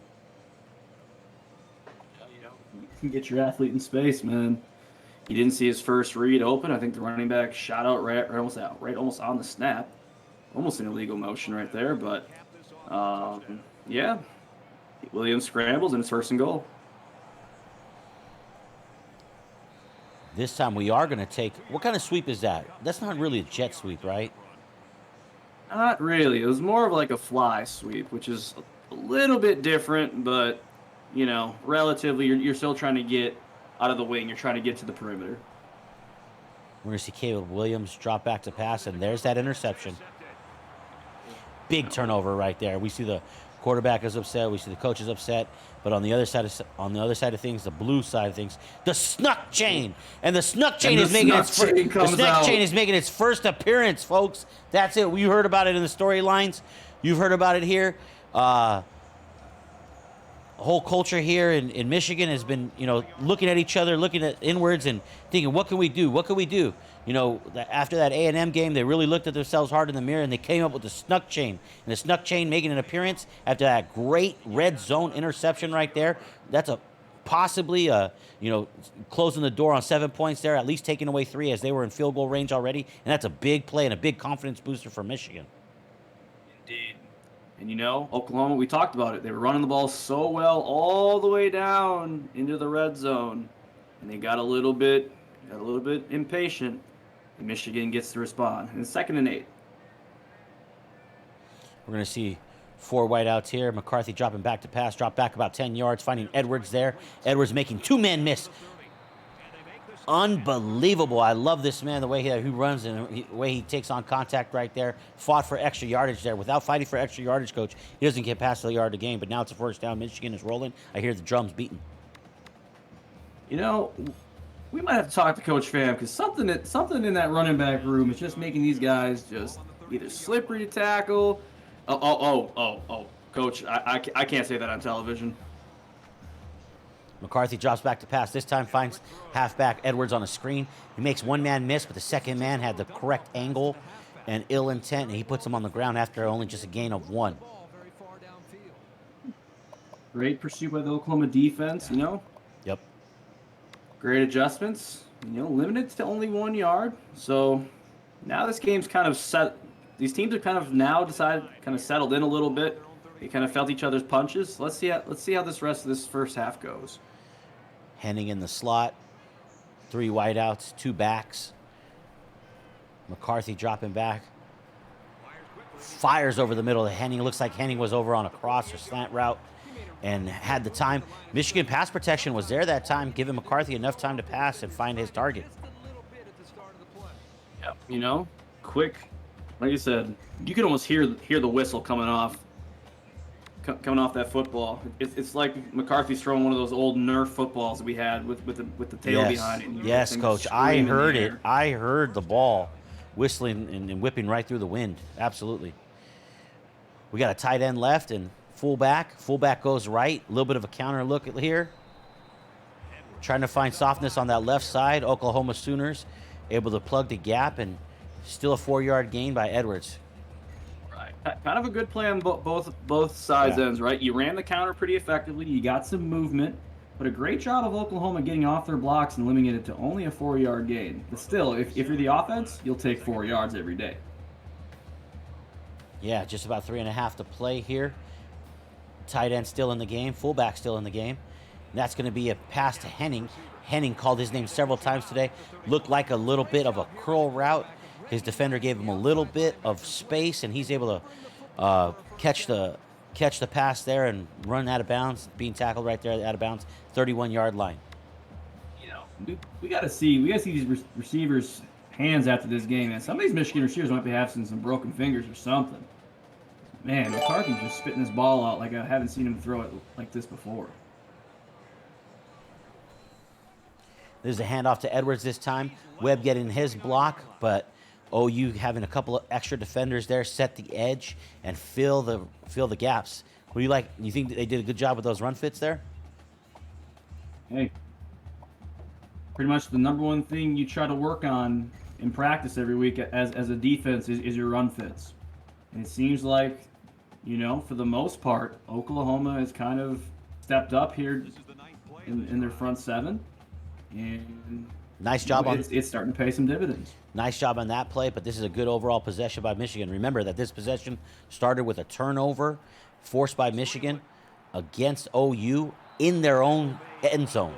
So they've been able to march the ball down here all the way to the opposite end zone for OU. It is a great position and a possession, and not only are they making first down after first down, but they're chewing up that clock. Just about 2.5 minutes left to play. Each team has 3 timeouts, and it's going to come into a little bit of game management now at this point, even in this early game, 7-3. Absolutely. We're going to have 4 wideouts on this one. Donovan Edwards takes the handoff, and he's going to find space up the middle. He's going to gain 9, 2nd and 1.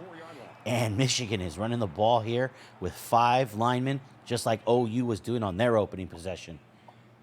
Man, people say that, you talk about Michigan, you talk about Oklahoma, historically great programs up front, and today is not an outlier in that case. These big hog mollies are moving people, and it's a beauty to see, especially some of the coaches in here that have worked with offensive lines in the past. You're just enjoying this. Yeah, tight end to the left, fullback in the backfield in front of the halfback, and that's going to be Webb, and he's going to take it up the middle. That's going to be a fullback touchdown. Spider Webb. Ooh, fullback touchdown, George. As a fullback connoisseur yourself, that is a beauty to watch. I think the last time we called the game, we had fullback touchdowns left and right, so great to see. Yeah, I definitely touched myself a few times during that broadcast, and if this keeps up, I might have to do the same. You know, when that fullback's in there, you generally see him doing some, some dirty work, some lead blocking and stuff like that. And sometimes those fullbacks, they have to show off their athleticism in the outside game too. Getting, blocks on defenders, defensive backs over there on the outside, and that's not easy. But when you can see him punch it right through the teeth of the defense right there, especially to the number 5 team in the nation, to recapture the lead here, definitely gives a boost in confidence to the whole team, the crowd, and man, you definitely want to be celebrated like that, especially after that big turnover that Michigan had in their own end zone, being stout against Oklahoma. But Oklahoma has the number 1 offense in the nation for a reason. They score a ton of points. They're number 1 in passing, number 1 in overall yards, and they got a chance here with 3 timeouts and 1:49 on the clock. Caleb Williams faking the handoff there to the jet. And he's going to go up over the top, and this is going to be a big play, and he's going to come down with it. And that's Mims. Called his name earlier on the right sideline, and it's a huge play. It looked like about 170 yards. We talked about it all. We talked about, wow, we were kind of wondering, running game's been the primary thing. Yeah, that changed pretty quickly, George. Yeah, Caleb Williams showing you who he really is. And he's going to sprint to the right just about 3 steps and then fire a laser over there. And that's going to be Farouk. And we've called his name plenty this season, and for another first down. And just with about a minute and a half left, all 6 timeouts for both coaches. We're going to go no huddle again here. 4 wideouts. Trey Bradford drops to the right. Swing pass. Goes out of the end zone. He's going to find him over the middle as he crosses back. But that was spotted by the refs. Why is that a penalty, Coach? Well, he was the first one to go out of bounds, and then he was the first one to then touch the ball. That is illegal touching, and that comes with a loss of down as well. So a 5-yard penalty, and then a loss of down. So it is 2nd and goal now. Illegal touching. Yeah. Never do that, folks. Never do that. Not good. I think they put your name on a list or something like that. So what we're going to do now is we're going to hand off. No, that's a fake handoff and a spin move, and Caleb Williams is going to find pay dirt. So it's almost like the penalty never happened. Coach, I got distracted a little bit. Was that penalty accepted or declined by Michigan's defense? That was accepted, because if it was declined, it would have still been 2nd down, but at the 2-yard line instead of the 7. All right, thanks, Coach. And with that 7-point score, that's going to take us to 14, and OU regains the lead. Looks like they scored in about 30 seconds or so, showing you just how explosive that offense is. And that's why, and that's the kind of scoring that we expected. But that's why, you got to play every single down, every single quarter, because anything could really happen. And this is going to be Shaw in the backfield. And he's going to take it out from 3 yards deep. Usually it's Wilson, but Shaw's going to get good yardage here, and he's going to stay on his feet. Refs thought he didn't go down, and he thought maybe he sold it by continuing to keep his legs going and stand right back up and keep going there. We might want to get a check on that zebra over there. Making that call. Make sure his pockets aren't lined with some extra cash from Coach Pham right now. But we'll see what the Michigan offense can do right here. We got about a minute 19 left. Yeah, McCarthy back to pass, and he's going to get pressure right away, but he's going to dump it off first to Edwards. Edwards finds a couple blocks, but there's just too many defenders there from Oklahoma. Oklahoma rallying on that second screen pass. Not as well as the first one that they faced, but still well enough to hold them to 6, and the clock is still rolling. All 6 timeouts still from both coaches. There. Yeah, it looked like he had definitely a strange arm angle there. McCarthy rolls out right, and he's going to dump it off. Pass incomplete, trying to get it to his receiver. The young quarterback, a little inaccurate. His feet weren't set. Kind of threw it between 2 receivers. And, if you're Michigan now, you're 3rd and 4 here. You just saw how explosive this Oklahoma offense can be. This becomes a very critical 3rd down for them. If they can't pick this up, you give the ball right back to the Sooners. Well, the Oklahoma defense was explosive on that last play because it looked like McCarthy was out there with no one, then suddenly he had someone in his face, and that's why he rushed it. But that one's picked off by the Oklahoma defense, showing their explosiveness now as number 45 is going to return it. We saw him with a TFL early, and now the turnover margin is back to equal. So Michigan looking to Coach, what'd you see? you know, you can tell Coach Pan has been working with his linebackers, especially this week in practice, and you know the route recognition was there, and now you're Oklahoma. You can take the whole clock down. You know, you make at least force Michigan to burn their timeouts before they get the ball back. I feel like Oklahoma's never really in a game management situation. They're always trying to score. And without the Wolverines timeout right there, we probably would have seen a no huddle, and he probably would have went right back to trying to score. But this is going to take us to a 1st and goal at the 1 right here. We see 4 down linemen from Michigan, 2 linemen.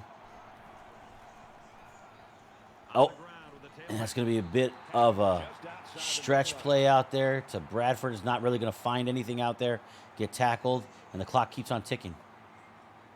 Yep. You know, trying to hit that quick hitter again. You know, he read his blocks correctly, got hit a little bit, and if the ball would have been in the opposite hand, it probably would have been a touchdown. But, you know, kind of a blessing in disguise if you're Oklahoma, because now you can take the clock all the way down. You still have 3 timeouts if you need them, and you keep Michigan off the field offensively. And all of the big hefties are here. Only 3 down linemen for Michigan. All the big hefties are here for Oklahoma, and they're definitely taking the time all the way down, and with just 6 seconds remaining, they're going to punch it into the fullback there. Definitely an advantage, Oklahoma, bringing out all the extra mass and bodies and plunging in for a fullback dive there. Seen 2 fullback touchdowns so far this game. Oh, boy. You know, George, you and I might have to go to the hospital at halftime because I don't know if we can handle any more fullback touchdowns. I'm here for it. And so now, with an 11-point lead and 6 seconds left, likely to see Michigan go into the half. But they do have a dangerous receiver in Roman Wilson. Last time it wasn't returned by him, but this one will be. He's going to get it 4 yards deep. He's going to bring it out, folks. He's going to go over the left side, makes one man miss. 2 tacklers for Oklahoma right there. Bring him down with just 2 seconds remaining. Surprised we didn't get a sky kick there from Oklahoma. You kick it high up in the air, about the 10 to 15 yard line. Let your cover unit get down about an extra 10, 15 yards farther down so that you can rally. If you're not going to kick it through the end zone, you know, maybe those extra seconds kind of take time off the clock. But we get 1 throw for Michigan.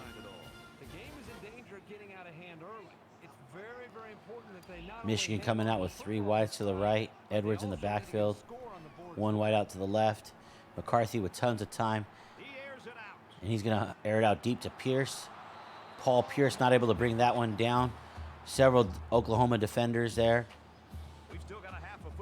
And at the half, we see why number 5, Oklahoma, has had such a great season on that quick game. Is this what you expected, Coach? I know you said in the pregame, 1st to 50 wins. Yeah, you know, the turnovers I think in this game have really kept the guys who bet the over a little bit nervous right now.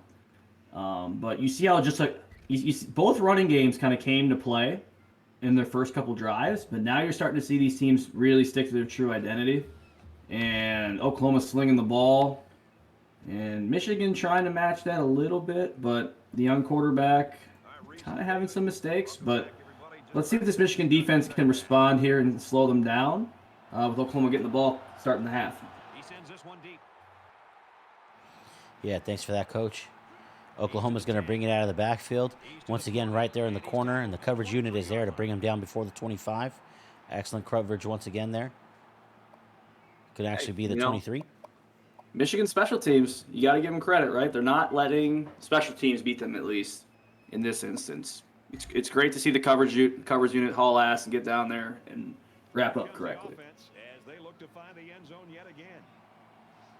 Oklahoma's unit comes out with a trip bunch set right. Williams drops back to pass, finds a little bit of extra space, and he's going to throw his second interception that time to Turner. Turner with an incredible vertical leap right there, stretching on his hands, and we see the snuck chain once again. There we go. Hey, you know, we talked about it coming out of the break. Can Michigan's defense step up and make a play? And there you go right there, folks. Now this Michigan offense, you know, you got to put your foot on the gas. Michigan's offense has looked good other than the turnover that they had. A nice job on the offensive line, and they pick up a And that's gain an of 8. 8-yard gain on that play. And that's going to drive them deeper into Oklahoma territory. This being the best field position of the day for Michigan. On the previous turnover that Michigan forced, they had to start that drive at the 20 after the touchback in the end zone. But this one, they're already sniffing the red zone here as they're already past the 50-yard line. 2nd and 12, the whole playbook is open here. Total yardage is definitely in OU's favor. OU making a few adjustments right here, expecting the run.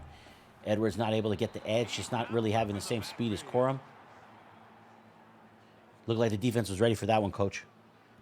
Yep, they ran the old student body play. So basically, you just pull everybody and go to the left. As long as you can pin the defenders inside on that, you usually do very well. The Oklahoma speed on that defense really made that play obsolete. And we got 3rd and 6. 3rd and 6 right here, but McCarthy's going to be under center. Tight end formation doing a post route. McCarthy not able to find him. And with pressure in his face, tries to dump it off to Edwards out of the backfield. And that's just going to be a couple yards short of a first down. Incomplete pass on the play. 41 on the 41. Is this within range for the kicker? I do not believe so. I think you have a 10-mile-an-hour wind in his face. So I don't think you're going to have it. So honestly, either analytics say if you're outside the 40, you punt it. Inside the 40, you go for it. So I mean, we'll see what Coach Pham decides here. Well, it looks like the punt block team is on the field.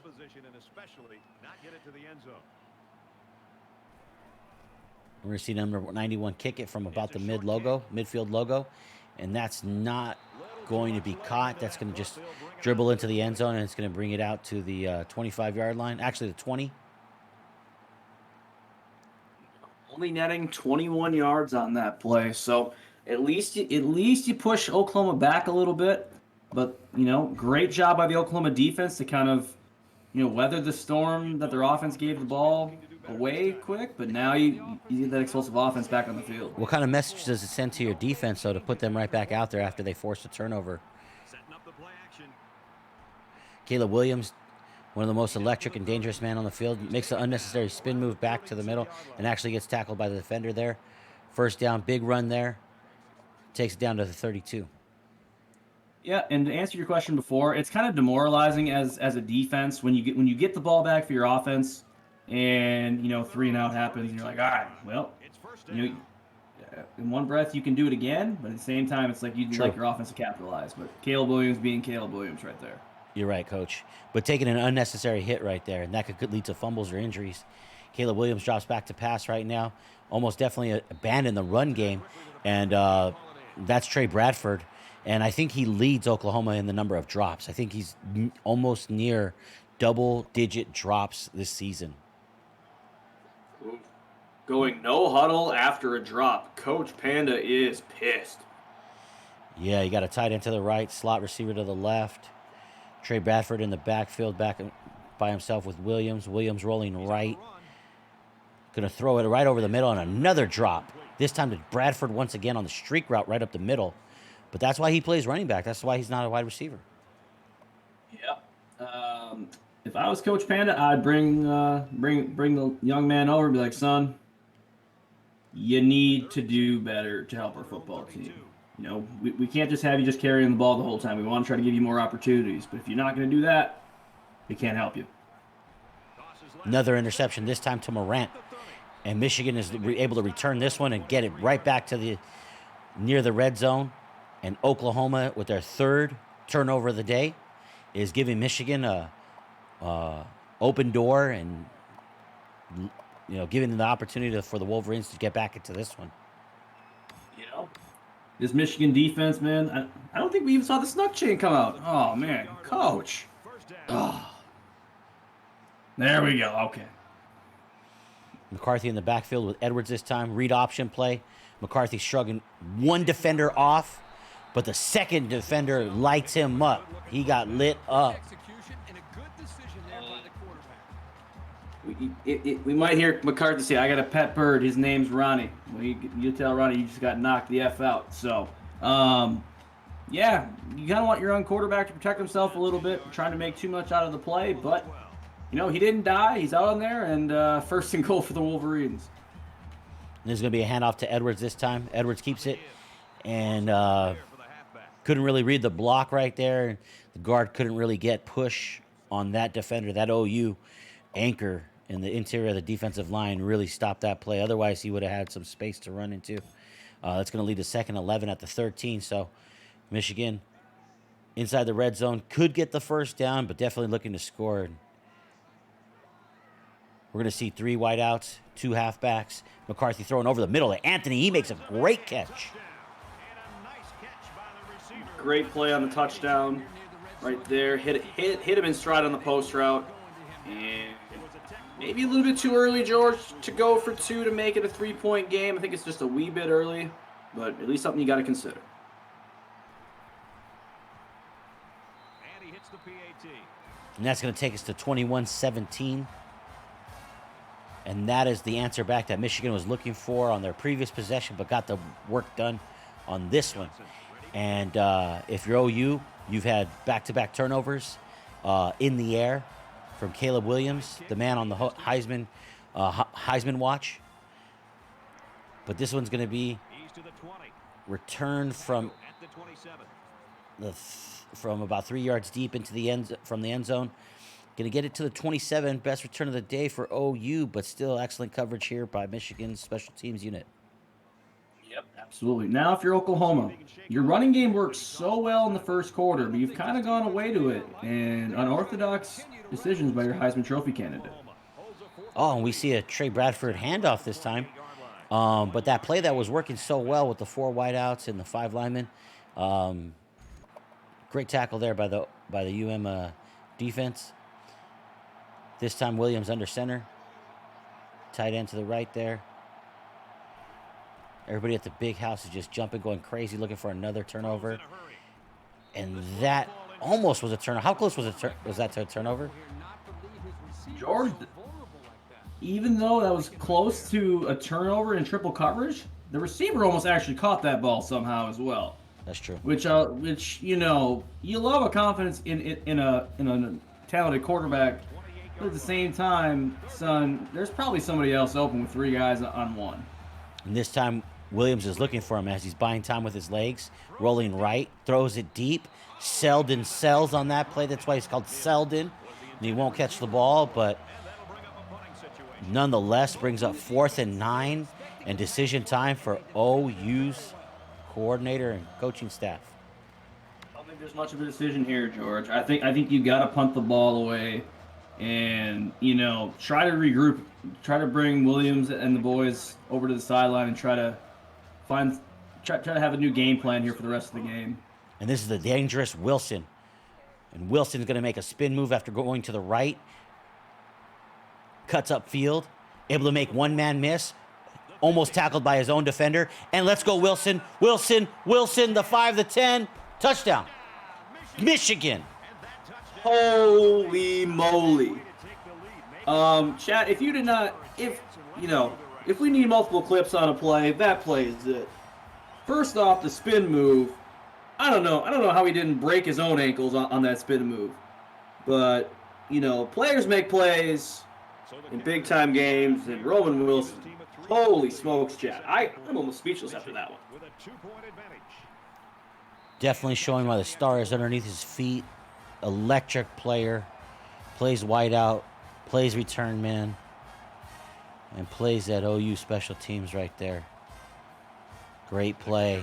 Puts Michigan into the lead for the first time since they scored on their opening possession, 3-0. Another kick into the corner.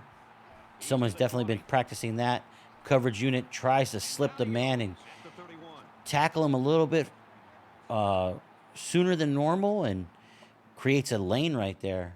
Once you jump out of your lane assignments, your gaps assignments, opens up an avenue, and best return right there of the day for OU. They're going to start from the 31-yard line. This one's still close. 4 wideouts, Bradford in the backfield. Williams in shotgun. Hands it off. No fakes the handoff. That's a read option. And after first down yardage, nearing midfield, he's going to slide down safely.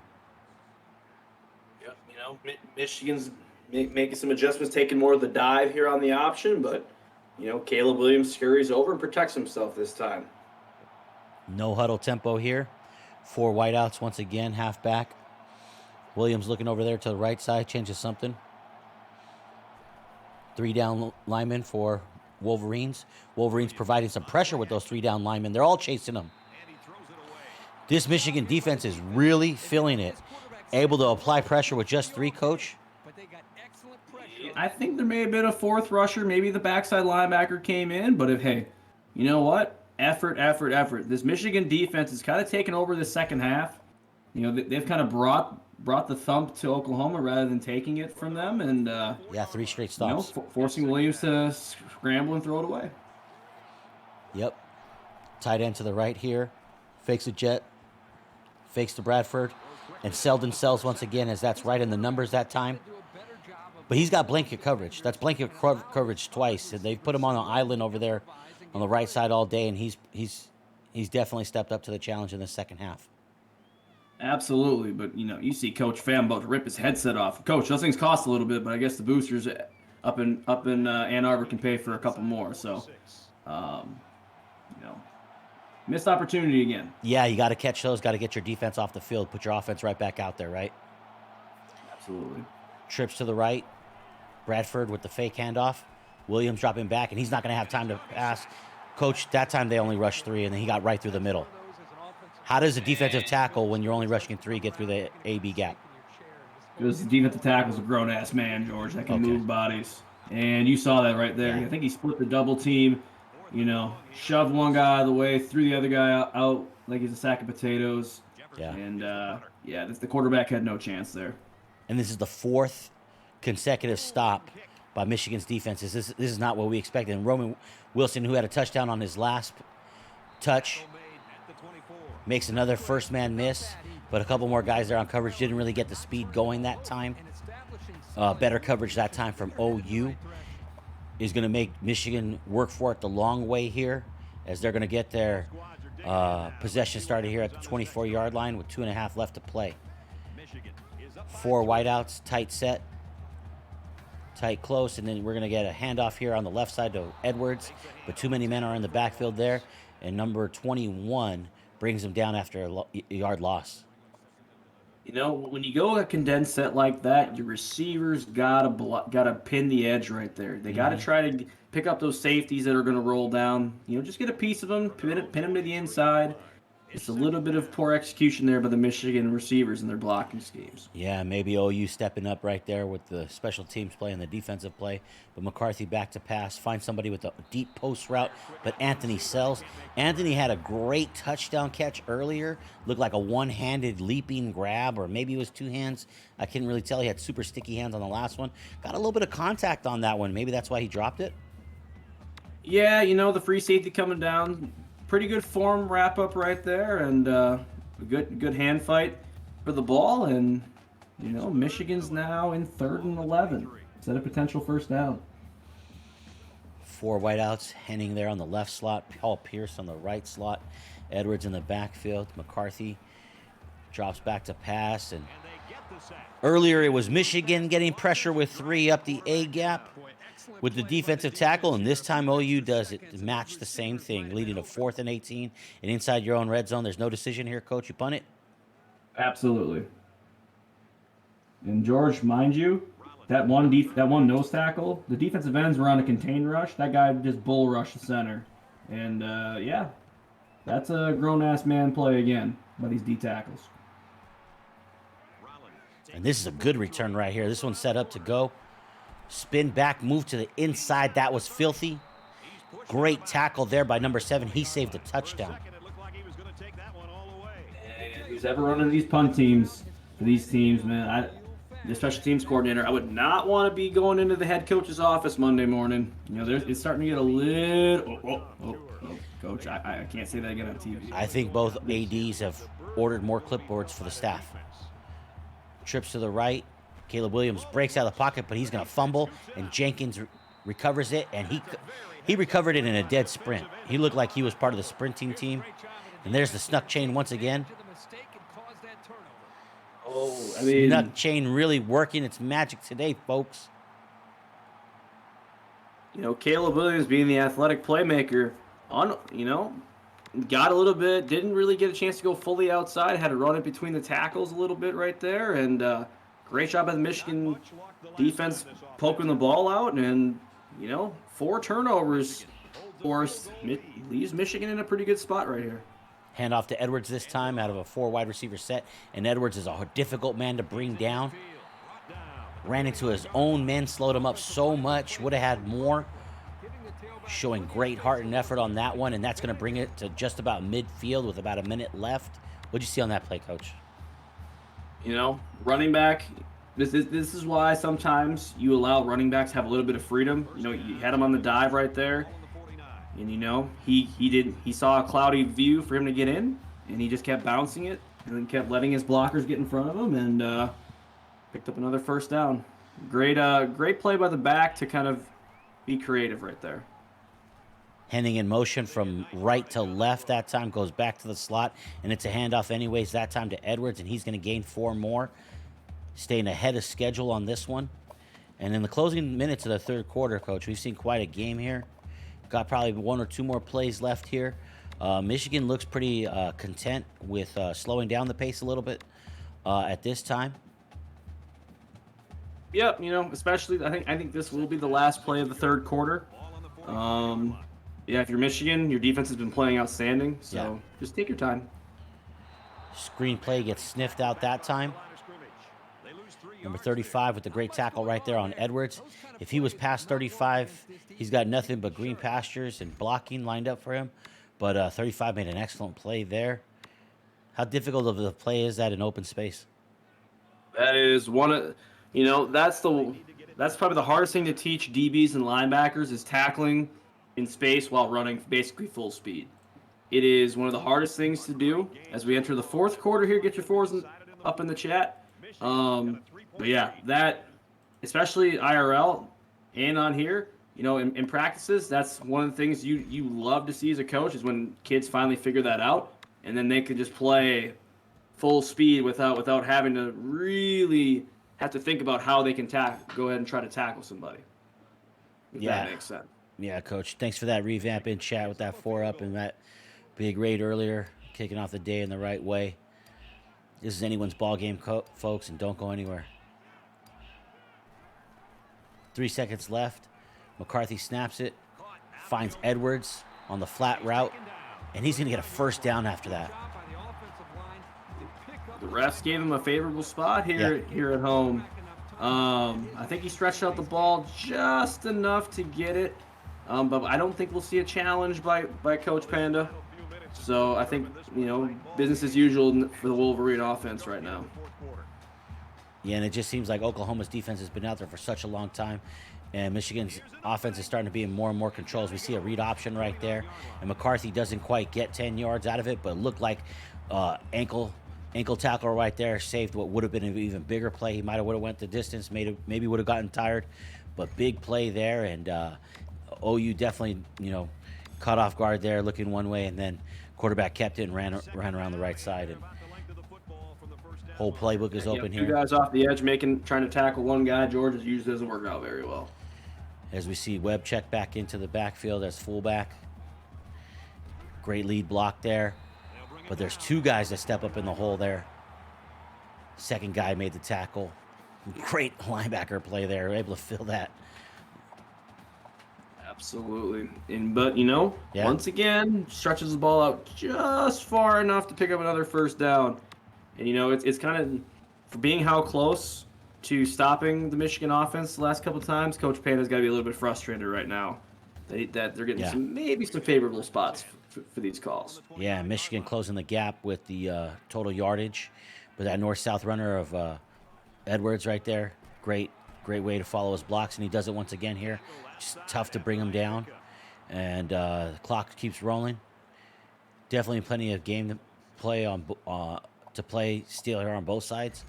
But down to the 25-second and 6. Yep, potentially there was a window to bounce outside fully on that, but, trusting your blockers and, still gaining 4 yards. Positive play. Yes. 3-4 look from the OU defense. McCarthy drops back to pass, has no one really around him. Able to find Paul Pierce. Paul Pierce with a stiff arm, and he goes flying through the sky right there. We see a little bit of frustration coming out of the OU defensive coaching staff. But Paul Pierce, just a great effort there. Get past the sticks. I mean, we might actually need a Paul Pierce in a wheelchair here in a minute, not just going to the bathroom. You know, if you guys know that 2008, 2007, 8 finals, I don't remember. Too long ago. But either way, great effort by the receiver, and you know, now we enter the red zone, George, where the money's truly made. That's right. And McCarthy hands off to Dunlap this time. First time or second time maybe that I've called his name. Don't call his name too often, but Dunlap definitely trusted here by the Wolverines. He's going to pick up 2.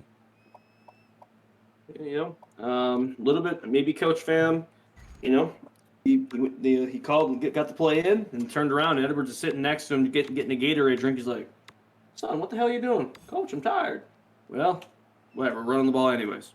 But, you know, still get a couple yards, but a solid play by the OU defense to rally. Yeah, and they're coming out on a 4-down lineman look against 5 offensive linemen for Michigan, and Michigan seems to win the battle on that one. Edwards checked back into the game after that Gatorade break and brings it to 3rd and 2. Yeah, I don't think he voluntarily checked back into the game. I think Coach Pham was like, get your ass back out there and get me some yards, son. Yeah, So I've seen the way that he's treated Random in his offline dynasty, and I absolutely agree with you. There's definitely some mistreatment of players going on, but I guess he knows what it takes to win, judging by the how well UTSA does over there and how well Michigan's doing here today. And, you know, 3rd and 2 here, George. This you have to pin your ears back a little bit on both sides of the ball. Got a tight end right, Webb in the backfield, and he's able to get his block, but not when the fullback kind of gets stopped in his tracks right there. He didn't get pushed backwards, but when he gets stopped in his tracks right there, that's definitely a victory for OU as it brings it now to 4th and 1. Decision time here, Coach. You know, I would consider going for this right here just because, you know, a field goal right here. But if you trust your defense, take the points, right? So I guess that's what we saw right there. He's true right up the middle, but OU with a great stop there holds them to 3. Michigan gets points out of it, kills a lot of clock, but 1 yard shy there. Definitely some people looking on in this game are going to question that call, but definitely puts it back in the Michigan Wolverines defensive hands, and they've been good ones for the entire second half. He's to the 10. He's to the 20. Consistency, the model of consistency right there, kicking it to the corner where it's still returnable. Somebody's definitely been in the lab about that one. And consistent starting field position at about the 28. Definitely neutralizing some returns that we've seen from OU in previous games in the season. And OU is going to start off at the 28. And they're going to need some success right here to get back into this game. 4 wide out look. That's going to be a handoff to Bradford. Bradford makes a spin move. Bahil Green right there tackles him down after a 5-yard gain. Yeah, nice little quick play right there. Pull the backside guard. And George, here comes the tempo again. Tempo, here we go. Same formation. Oh, wait, now it's changed. Bradford moves from the left hip to the right, and he's going to get the handoff. And he's going to spin move again, but not before tackled by Morant. And he picks up a big gain right there. Now we're near around the midfield logo. I think that was just a quick flip of the play. I think he liked the look a little bit better on one side of the field to the other. Run it to the field side, let your back bounce out into more space. A little bit condensed there to the boundary. But yeah, another big play for the Sooners. And the ground game has kind of been where they've kind of done what they've wanted today. So, going down the stretch, maybe we can see more of plays on the ground and not put it in the hands of Caleb Williams. 3 wideouts this time, tight end to the right. Bradford in the backfield. Shotgun formation, motion from right to left. Looked like a counter play here. Quick handoff to Bradford. He can't quite find the edge. Looked like one man tripped him up after a gain of 6. Yep, counter, great play, and once again, you'll take 6 yards, even if it wasn't the most cleanly run play in the world. Once again, no huddle. Up-tempo look. Bradford with another handoff. And he's going to get past the sticks on this one. 1st and 10. 2.5 left. No huddle once again. Yeah, if it ain't broke, don't fix it, right? A little bit different look on that one. Cut it up a little bit more vertically early, and good deal. This time we're going to see a Williams pass, and he's able to float it and feather it right over the defender. How difficult of a pass is that? Quarterback across your body, opposite hash, over the trailing defender, but yet still in front of a DB. Yeah. Long story short, that's a ridiculously great touch on a throw. Yeah, leads us second in inches. Just about 2 minutes left. Michigan had solid defense right there, but good defense gets beat by a perfect pass, and that was one. Here's that same formation that we saw early in the game. This is a handoff this time to 19. So Bradford getting a little bit of a breather on that one, and that's Carter. And he's going to gobble up some yards there, taking it down to the 22. Under 2 minutes to play. Yeah, going that double stack look, you think, you're going to get a passing formation out of it, but look how thin of a box you get as well. If you're going to go man-to-man or go two-man under out of that, if you're the defense, you leave yourself with only 4 or 5 guys in the box on that. So that's a great call by Oklahoma. Williams this time looking and surveying the field. Tries to buy some more time, rolling right. Had a man in the vicinity. Threw it a little bit ahead of him, led him a little bit too much. Receiver not able to make that grab. We're going to go from an incomplete pass right back to a no huddle. Yeah, Coach Panda is not happy. This time we're going to see a read option. Williams is going to hold it, read the blocks well, spin move to the middle, and that's going to set up 1st and goal from about the 10. We might have had ourselves a little bit of a side clip or a chop block right there downfield. Upshaw kind of looks like he just got his hip taken out. So no call there, but we're in the red zone again here. Can Oklahoma finally seal the deal here in the second half? 6 timeouts still on the board. We're going to see that formation from earlier here. And looks like OU is in no rush to snap this ball. Underneath 10 seconds to snap.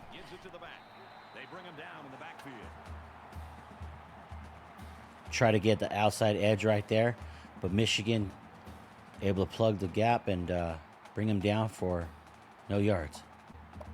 Yep. Interesting decision here. If you're a Coach Pham in Michigan, maybe taking a timeout here, maybe on 2nd or 3rd down, just to save yourself some time, just in case. Wouldn't be the bad thing, but also, Oklahoma's got to earn it down here. Crowd here in the big house making a lot of noise. Really trying to get behind the Michigan Wolverine defense. And we're going to see Williams on the keeper, and he's going to get into the end zone. And that's going to take the lead back. Or actually, that's going to tie it up for OU.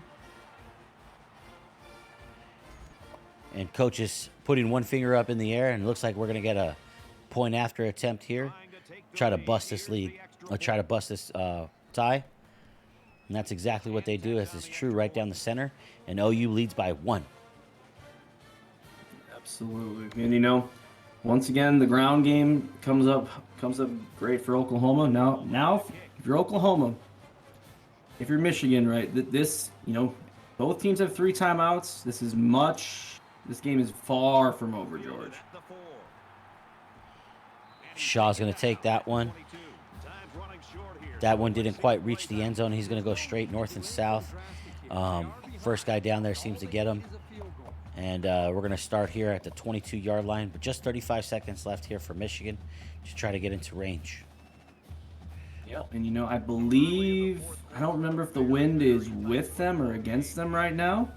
But, either way, you got to give up 50 yards for a field goal. Starting from the left hash here. McCarthy's going to fire quickly to Anthony that time. Anthony looked like he was going on a slant route, but that's less than the yardage to gain, and the clock is still rolling. After a few more seconds, now somebody's going to call a timeout. A few seconds wasted off the clock, which isn't the greatest thing for Michigan right there. You think maybe you can get it up, hurry up, but the players didn't really hustle the ball far enough, and Coach Pham begrudgingly has to take his first time out. Well, the NWO #1 player in chat is right now saying 35 seconds is a lifetime, so he thinks it's plenty. McCarthy back to fire, and he's going to throw it to Pierce, and that's going to be picked off. And OU sideline is ecstatic about that, and the wind has just been taken out of the entire stadium here. Coach Pham is shaking his head. And we look A young quarterback with a little bit of an overthrow there, George. picture That's of a killer situation. picturesque And- sigh of relief there from the Oklahoma coaching staff. The offense lining up in a victory formation, and he takes a knee. And we're going to go into interviews real soon here, as this is going to be your final 28-27. Oklahoma just needs to kneel on it. Yep.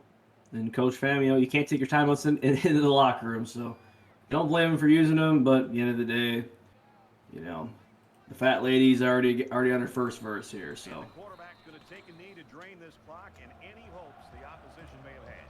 Michigan's out of timeout.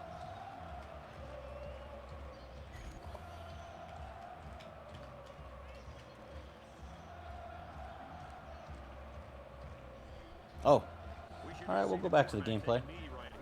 yep, just one more knee here, George. And that's it. That's always a good sign if you're a fan of this team.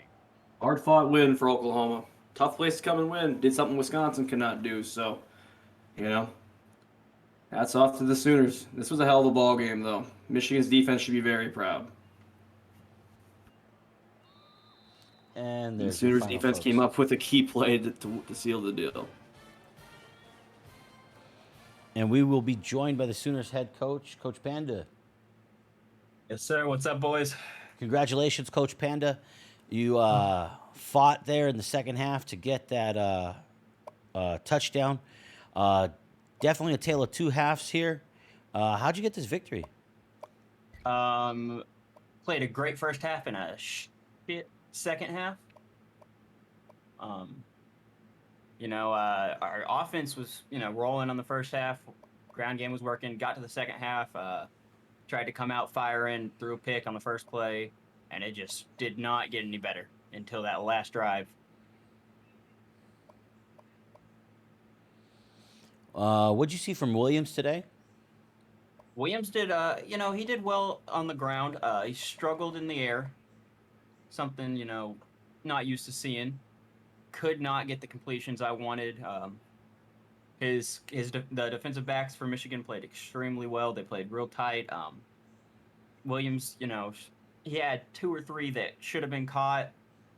That would have helped his stats a little bit, but and then he had that one that would have been a touchdown. Ended up failing past the running back, uncatchable, which ended up being a good thing. It would let us chew a little bit more clock, but still, not a real impressive game. Not real happy with that. Yeah, I saw a drop there from Bradford. I think he had 2 on the day. Yeah, 2 in a row. Yeah, 2 in a row at a clutch moment, kind of to help turn things around with Michigan there getting momentum. What are you looking to do in your next game? You got Week 9, hosting Tennessee. I think we're gonna stick with the game plan. Run our offense like we do. We're in a hostile situation here. It's hard to win here in Michigan. Just didn't play our best game. I think we take a step back, relook at it, make sure everything's, where we want it, what we want, and come out, ready to go next week. All right. Thanks, Coach. And this is Coach Brousseau. He may have a question. All right. Well, Coach, well played. Your defense came to play when it mattered most, right? You held them to 2 field goals in the red zone, which at the end of the day, in my opinion, proved to be the difference in this game. And your defense came up clutch. What did you see from your defense? You kind of shut down their running game. You limited them a little bit, and you made their young quarterback, kind of make some bad decisions late. What was the game plan coming in defensively, and what do you take out of this game, at least from that side of the ball? With the running game, I think that was more successful for them than throwing it.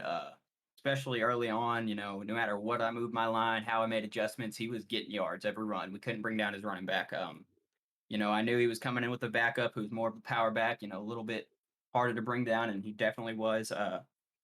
our coverage played great. You know, Jeffrey Wheat with an interception. He has 6 on the season, I think, as a outside linebacker. He's really good in coverage. And then Billy Bowman comes in with that final one. Our coverage, you know, we let up some yards here and there, but I don't think that was anything to really fret about. You know, I don't think either of us had 150 passing yards. Oh, I had 152. He was at 127.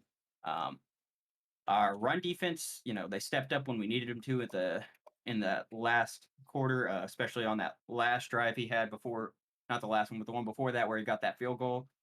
You know, I knew he was gonna want to run the ball, try to chew some clock, and was like, I just need to get one, you know, get him 4th down once. I know Coach Fam's a pretty honest guy, pretty honest player. I figured he would kick that field goal there. You know, I knew there was a chance it was 4th and 1 in the red zone, but I figured he would kick the field goal just based off how he'd done it the rest of the game. And I knew if he did that, we had a chance, and we held him to the 4th there. Yep. And, you know, it proved to be just enough for you, right? So Just enough. that's yes, all sir. I got for you, Coach. Good luck. Good luck the rest of the way. Enjoy the plane ride back to Norman, and treat your flight attendants well. All right. Yes, sir. Good game, fam, man. You had me on the ropes the whole time. I was, you know, had my heart racing.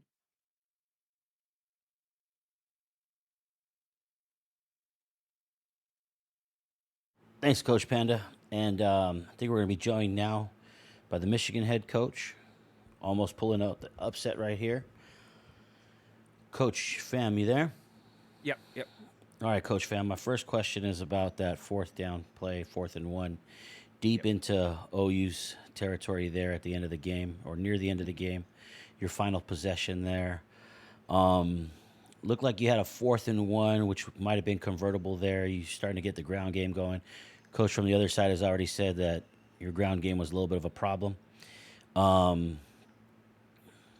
Take me through the decision to kick it right there and not go for it on 4th.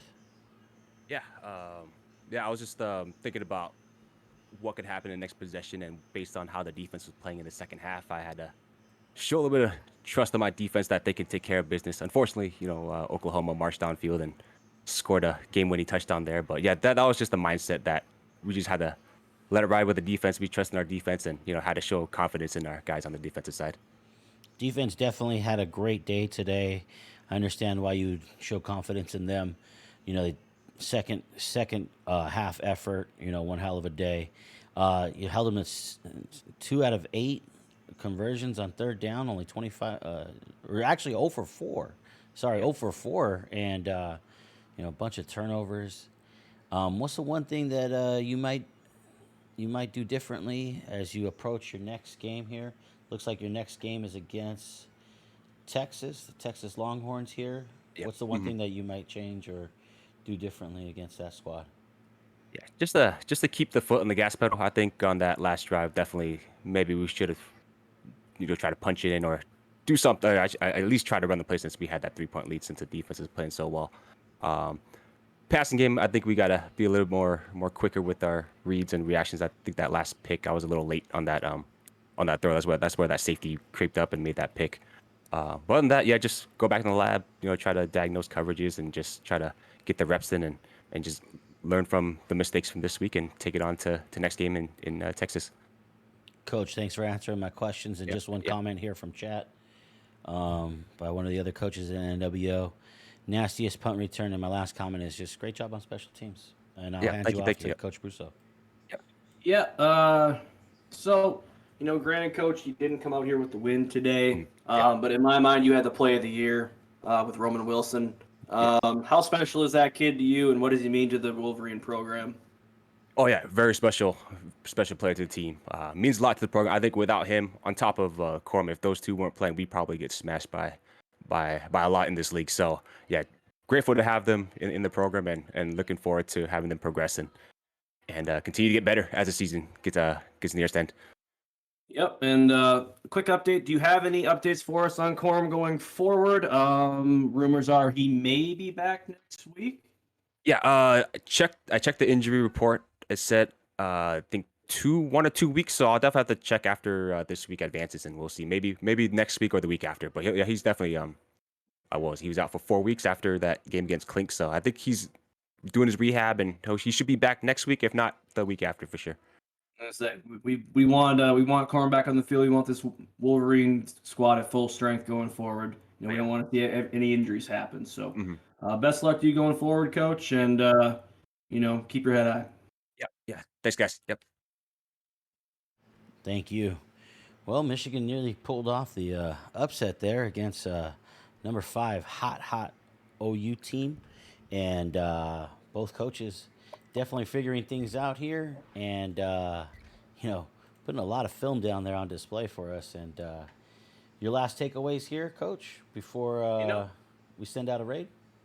Yeah, you kind of saw today, especially in the second game. Two guys have a lot of respect for each other. Not saying the first game didn't have that, but you see it just how close and closely competitive this game was, back and forth. A lot of. This is kind of, football is kind of a game of chess per se, right? And you kind of see these coaches. You see their gears spinning. You see the decisions that they make or don't make, and it was decided by the slimness of margins, right? But some decisions either way could have definitely changed the outcome of this game. Yeah, looking forward to the rest of the season and the rest of this week. And the Badgers are preparing. We gave them a couple extra days off, let them recover a little bit. But the Badgers are going to be taking the practice field here shortly and preparing for Southern Cal. You heard it here, folks. He's trying to intimidate me right now, and might be working. Thanks for stepping into the booth tonight. Thanks. Shout out to both coaches. Every coach that played tonight. You're an absolute goat. Thanks to you for joining us, everybody, tonight on the NWO. And our next broadcast will be tomorrow night at 8:30 as the Texas Longhorns travel into Washington to take on Junior Broncos Huskies. And that should be a great matchup. Thanks, everyone. Appreciate you.